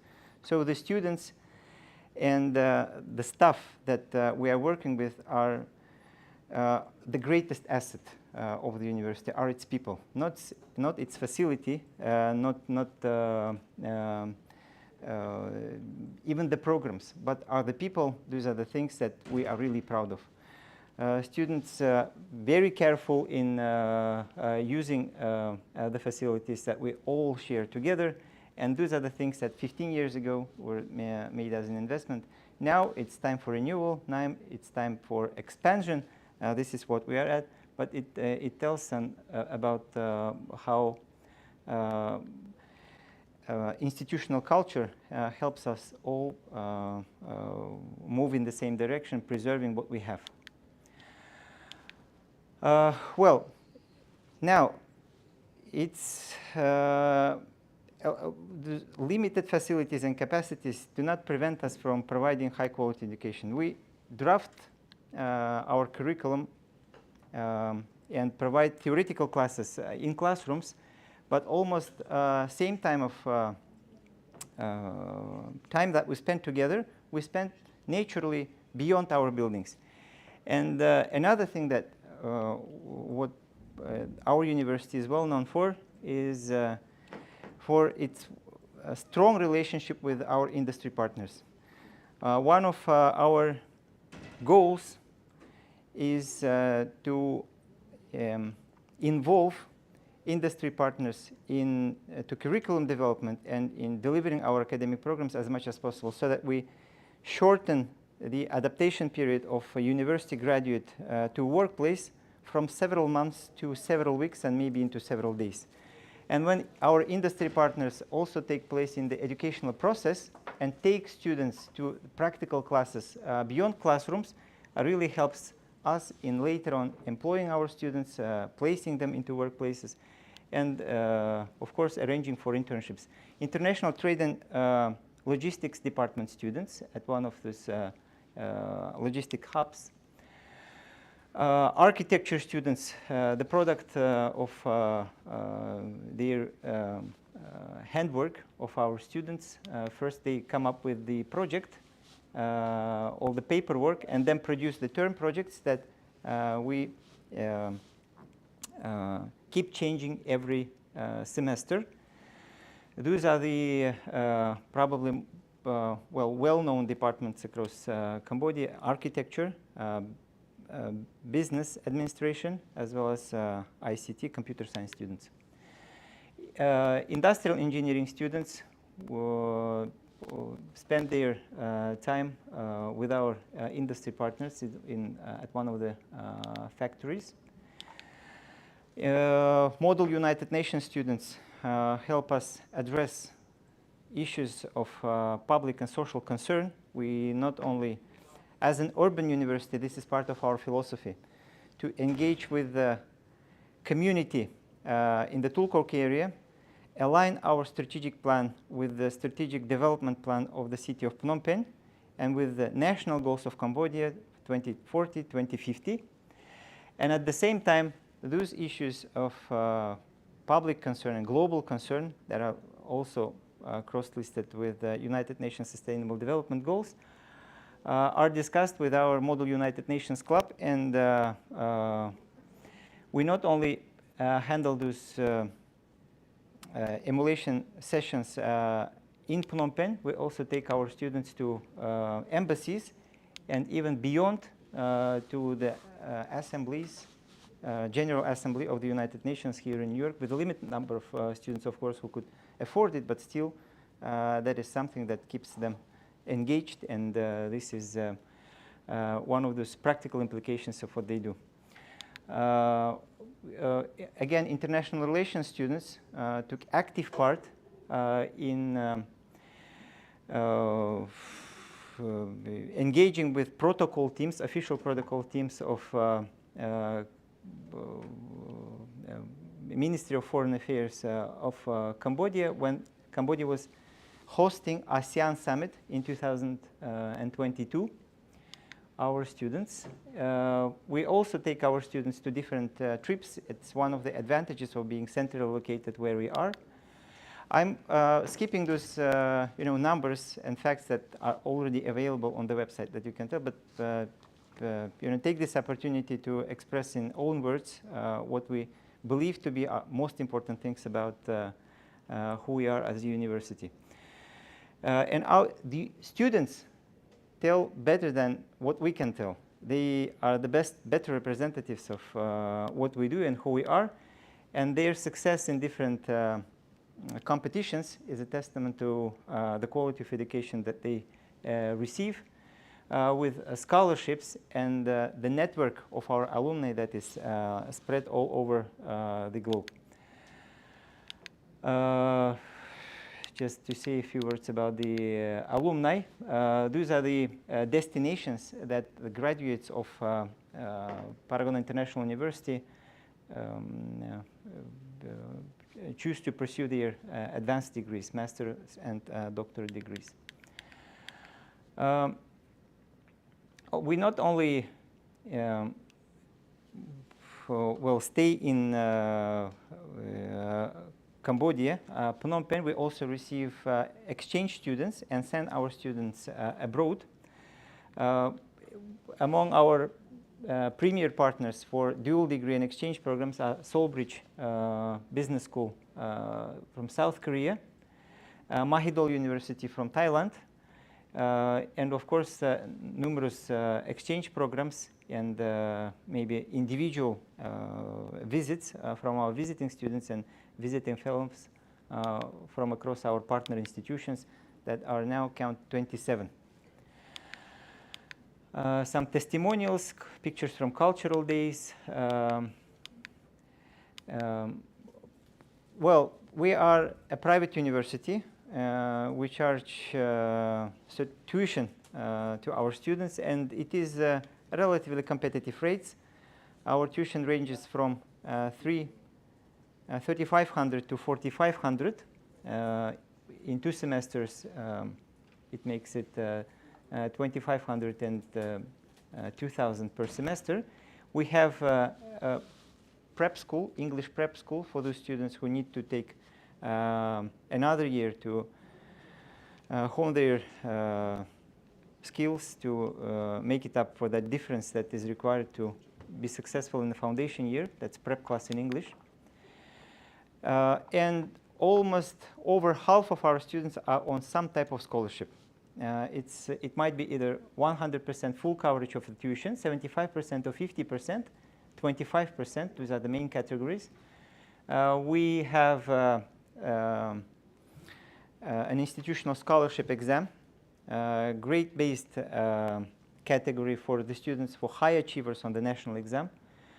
We have a separate rectorate scholarship for those students who demonstrate their abilities and skills beyond academia. We understand and know that there are wonderful athletes, that there are artists, that there are talented musicians.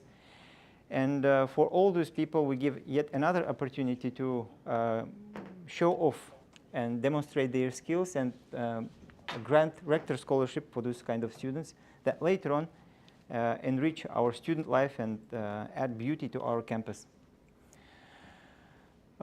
Yet, still one of those bigger challenges that we are facing is to attract international students. 98% of our students are local, Cambodian, and only about 2% of our students are from abroad.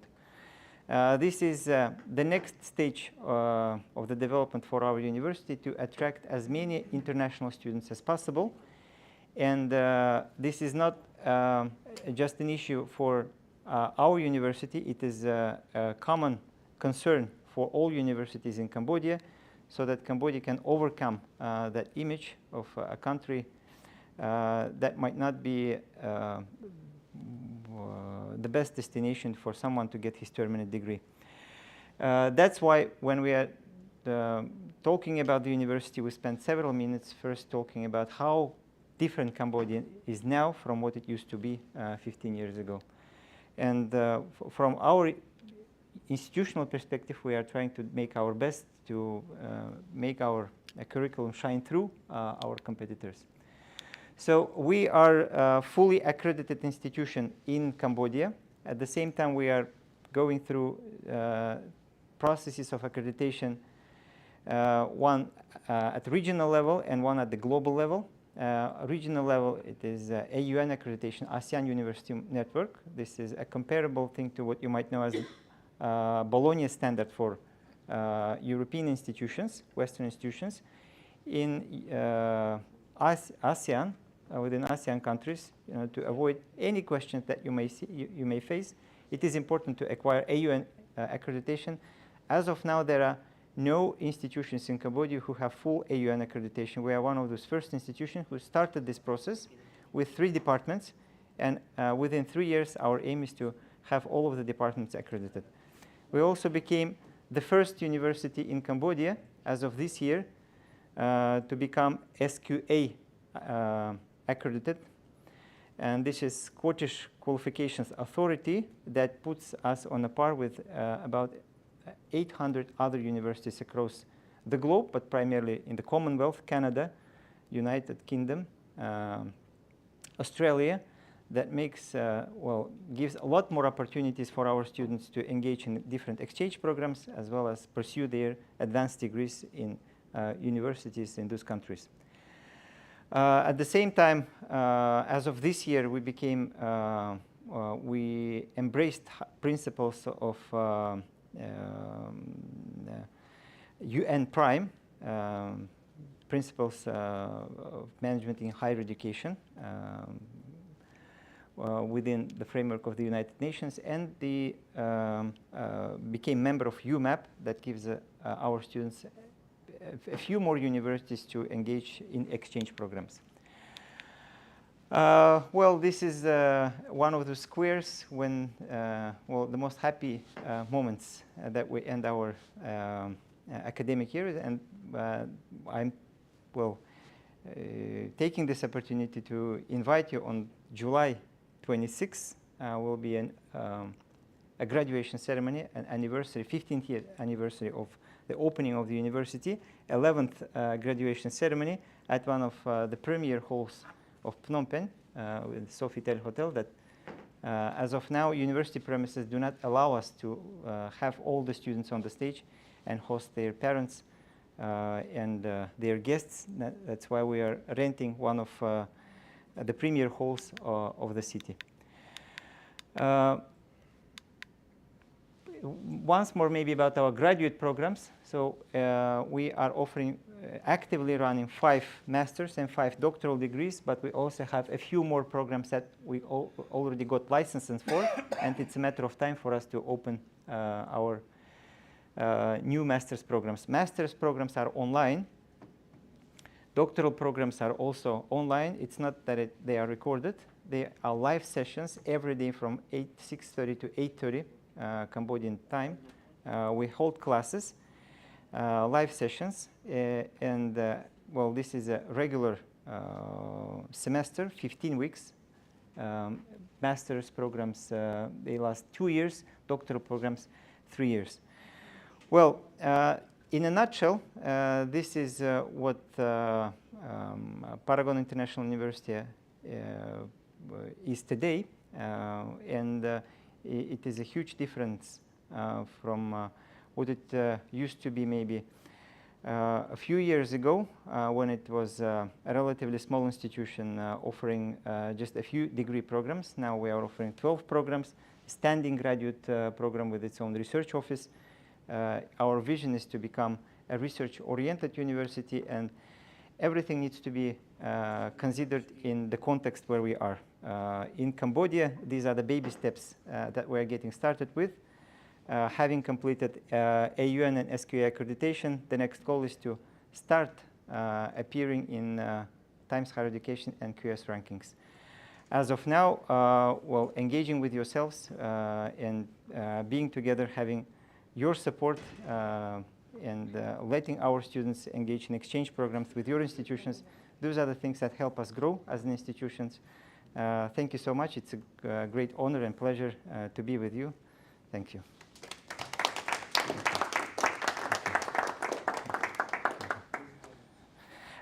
And if I may also take the opportunity to share our greetings on behalf of our colleagues and students from Paragon International University, and present a small gift to Dr. Faruk Taban.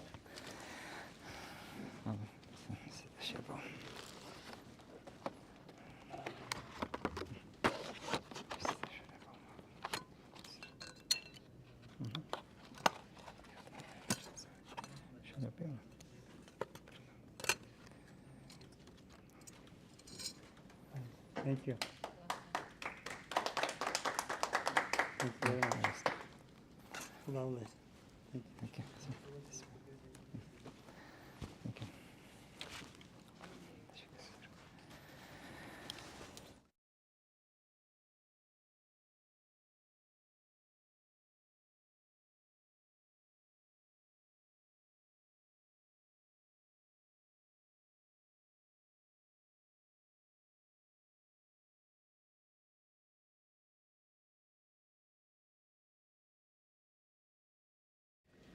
Thank you so much, Dr. Bulat. And following that, Dr. Nur Mubin from Guidance College in Houston will deliver his presentation or like their school website. Please welcome Dr. Nur Mubin.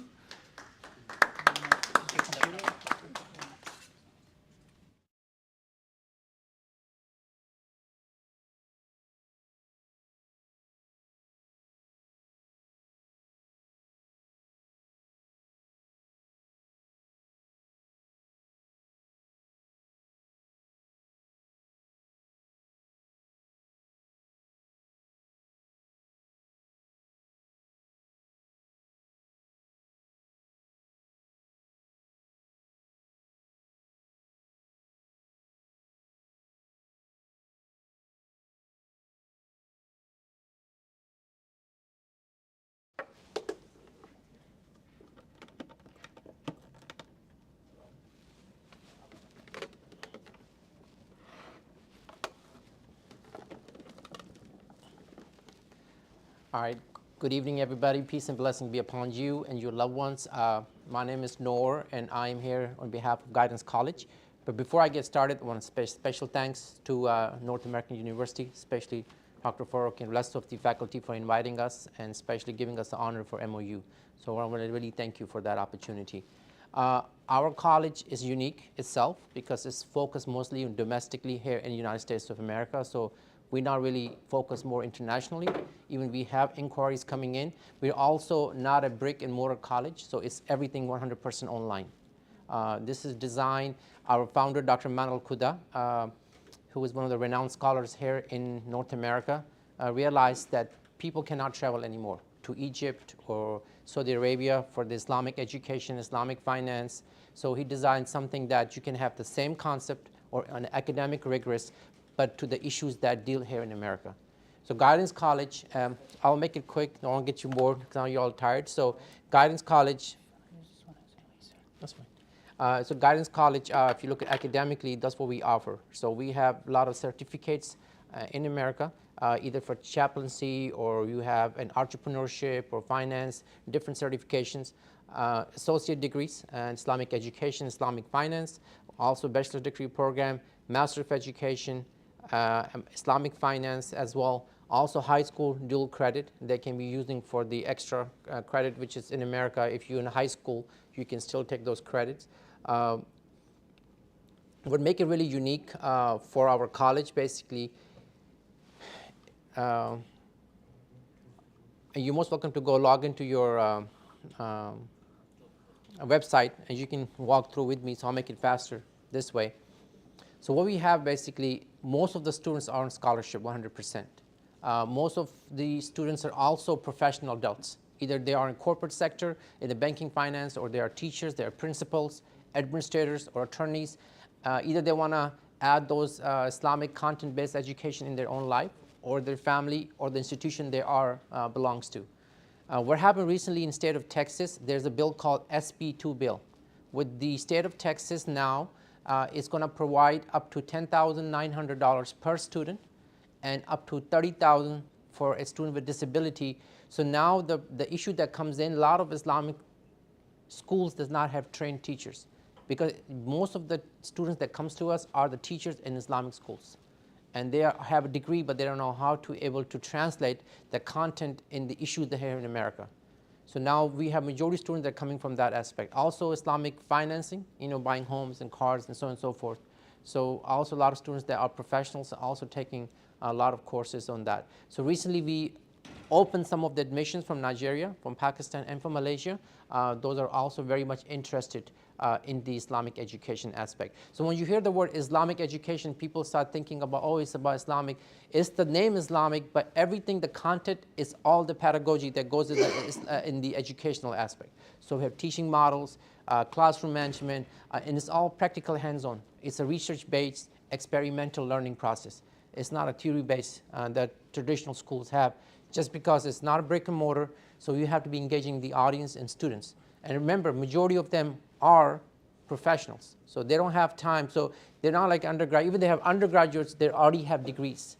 So you have to be really, really engaging in the classrooms. And most of the faculty member, like myself, I'm already a professor in a public institution, so I give my time on a good basis to this college. So we have professors from UCLA, professors from NYU in different areas that come and teach those courses.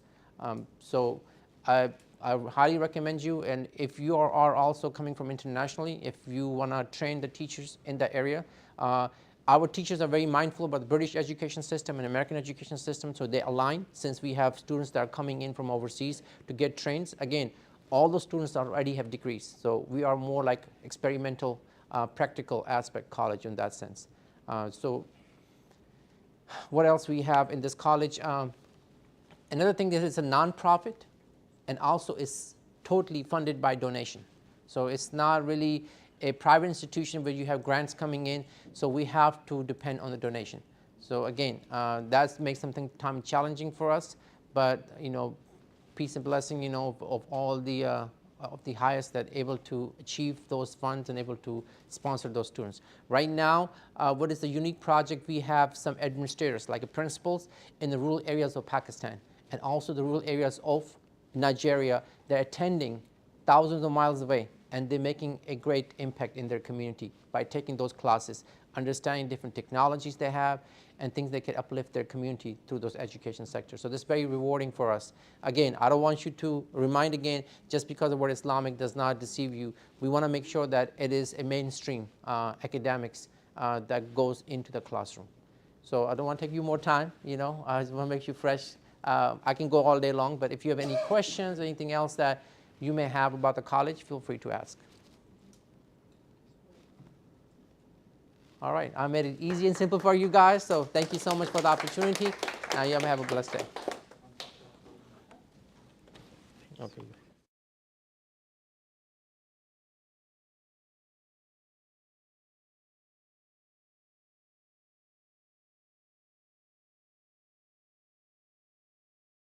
Nurmuddin. And finally, Dr. Farooq Taban, President of North American University, will present an overview of North American University and our commitment to global collaboration. Please welcome Dr. Farooq Taban to the stage.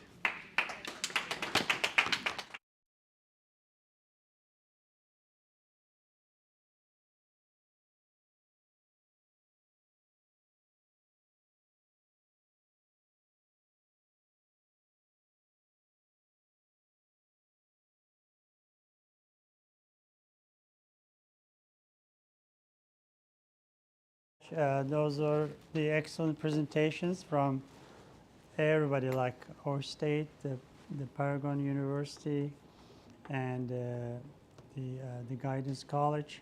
So that was really enlightening, and we learned a lot. So we look forward to kind of the collaboration, how we are going to move forward. And so in my presentation here, I would like to really touch upon very basics about the North American University. I know Ms.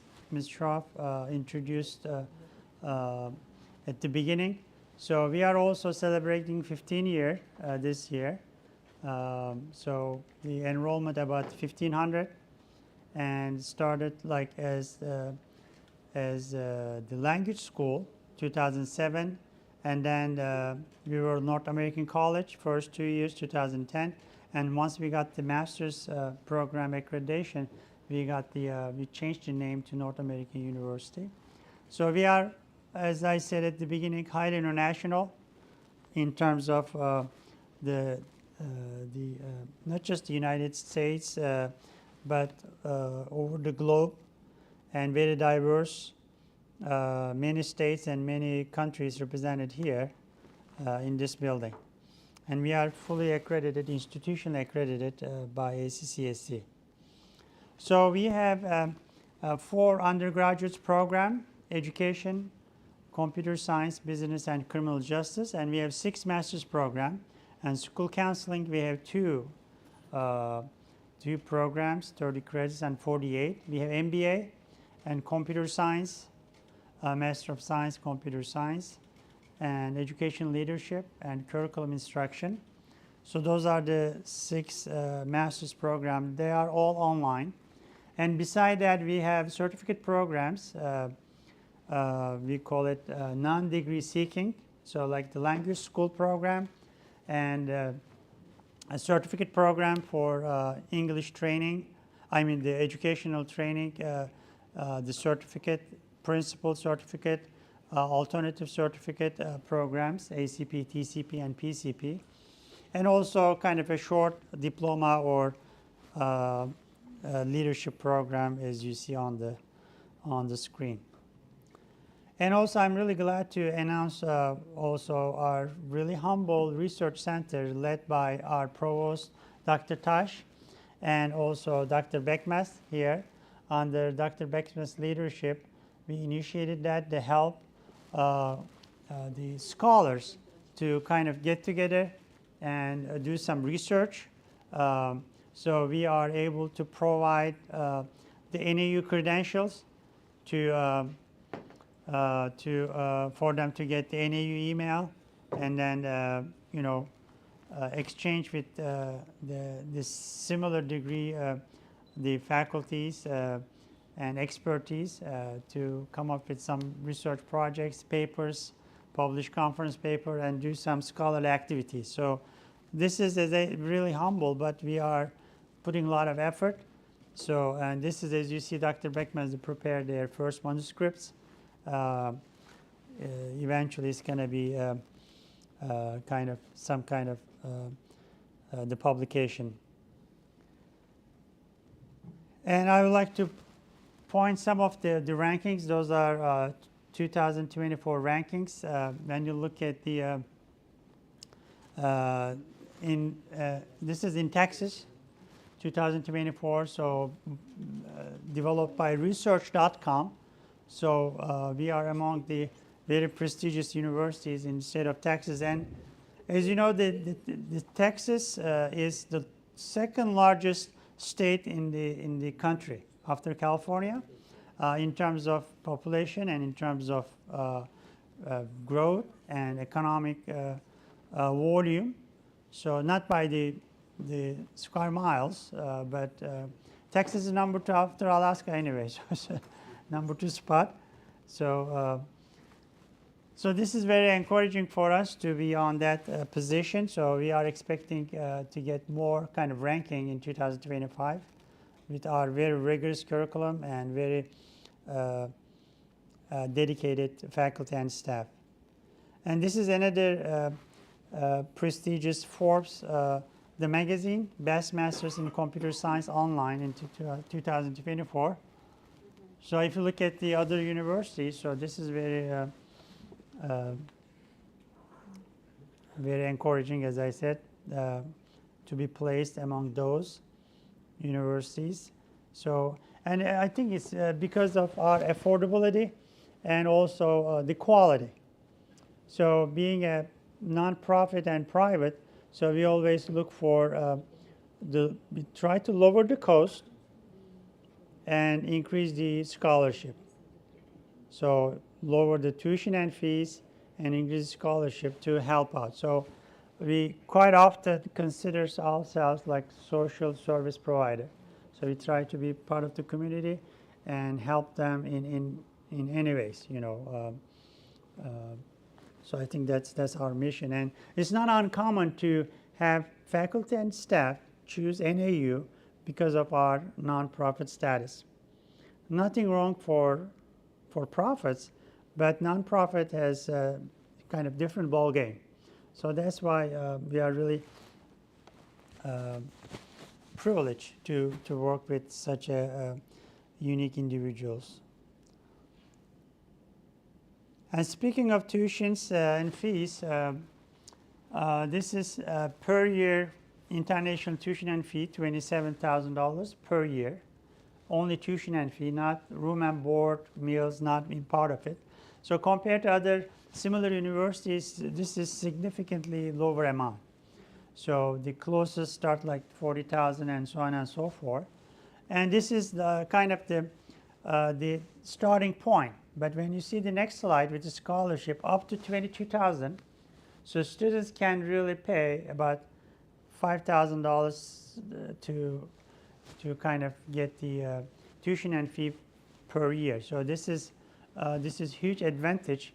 And remember, so this is not a remote location. We are talking about the fourth largest city in the country, so metro area. So to be able to get that tuition is very critical and very important for students. So that's, and when we look at the international tuition for the graduate, this is the per program. This is per year. This is for the whole program. So MBA, for example, is about 20 grants. And even if you finish like in 2 years, you pay the same amount, even 1 year or year and a half. So we divide it by the credits, 30 credits required to get the master's degree. Unfortunately, we don't have any scholarship here for international students. And let's look at the scholarships for especially internationalist undergraduate scholarship. So depending on the SAT score, ACT, and some other criteria, so we provide up to $22,000 scholarship, which is very generous. So a lot of students, they really enjoy those deals, either 20 or 17,000. So that's why we have about half of our students international, just because of that, and they enjoy their presence, and we try to provide their best college experience here at NAU. And also we have a sports program. We had the American football, we put a pause at this point, but basketball, soccer, track and field, cross country is still ongoing. And being as the medium-sized school, this is really the extra point to have that kind of experience, the sports experience, the athletic experience. So that's kind of for them to relate themselves to the school. So especially this year, we joined the USCAA Small Colleges Championship. So our track and field team got the 11 medals total in Springfield, Massachusetts. They attended a national championship and lost. By the way, some of you may remember Carl Lewis, right? The fastest man on earth. So he's at the UFH right now. He's the coach, track and field coach. So this Jesse Adams, our fastest man on NAU. So he got the gold medal. Jesse Adams, first place gold medal, and the women 100 meter also the second place, and 200 meter. This lady, she's a freshman, the first place, the gold medal. So overall, we got 11 medals. 400 meter hurdles and other areas. So another championship achievements came from the women basketball team. So they got the gold medal. Also in Buffalo, New York, they attended a conference with nationwide the colleges. So they got the trophy here and the gold medal. So this is really encouraging for our students to enjoy their time here. So my final slide about the collaboration area. So usually we cover this final slide with our members to see how can we collaborate. I know you guys had some bilateral meetings yesterday with the respective departments.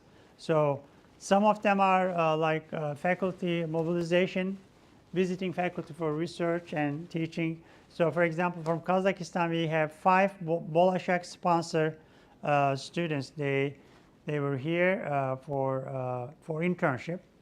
And we have Dr. Kialbek here, came as a visiting professor. And we have study abroad programs either for a year or for a semester.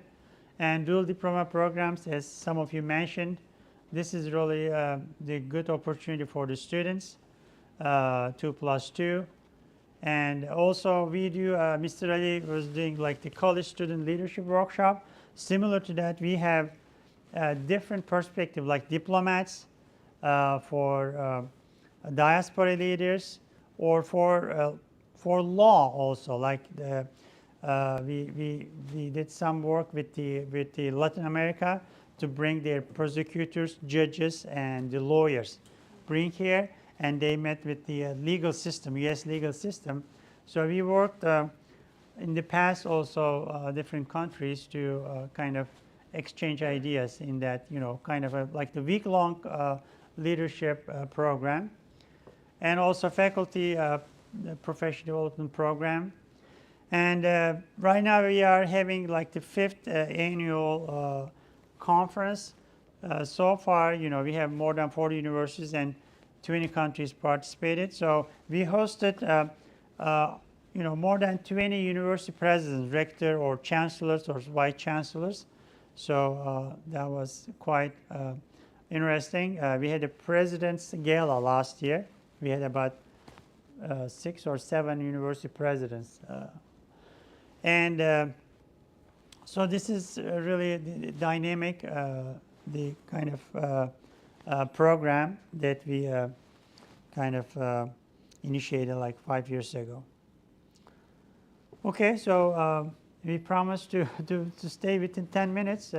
So by the way, I would like to really congratulate our the conference organization committee, so led by Mr. Ali here. Mr. Ali, so Mr. Rauf, so please stand up, and Dr. Bekmez.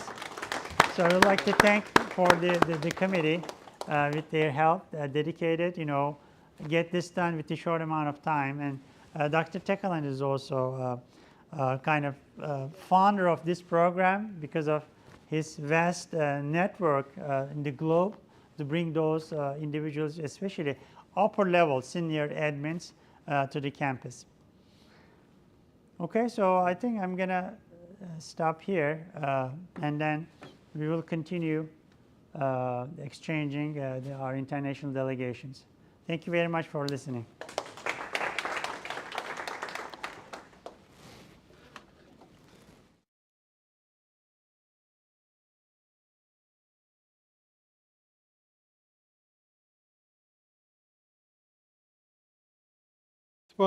And thank you to all of our distinguished speakers for their valuable presentation and insights. And we will now proceed to the bilateral meetings on the 9th floor. And please feel free to join us for continued discussion and partnership opportunities. And later today at 5:30 p.m., we invite you to a dinner at the Troy Cafeteria on the 1st floor, generously sponsored by our dinner partner. And we look forward to seeing you there and continuing this meeting exchange. And right before the dinner, we are going to exchange our gift from North American University as well, and we will have the certificate ceremony. And I just want to give you a heads up about tomorrow and Saturday program. Tomorrow we are planning to move from school at 9 a.m. You're going to have your breakfast at your own hotel, and we will have a shuttle from the school to NASA Space Center. And I guess some of our international guests would like to see the Galveston area, which is the coast of America. So we are going to visit the Galveston area as well. Then we will come back to here around 1:30 or 2 p.m. we will have our lunch at 2 p.m. at our campus. And Saturday, all of you are invited to our commencement ceremony at Stafford Center. And the program will going to start at 11, but we are okay to give you a transportation from your hotel to the commencement ceremony Stafford Center as well. Thank you so much. Really appreciate your time and your patience.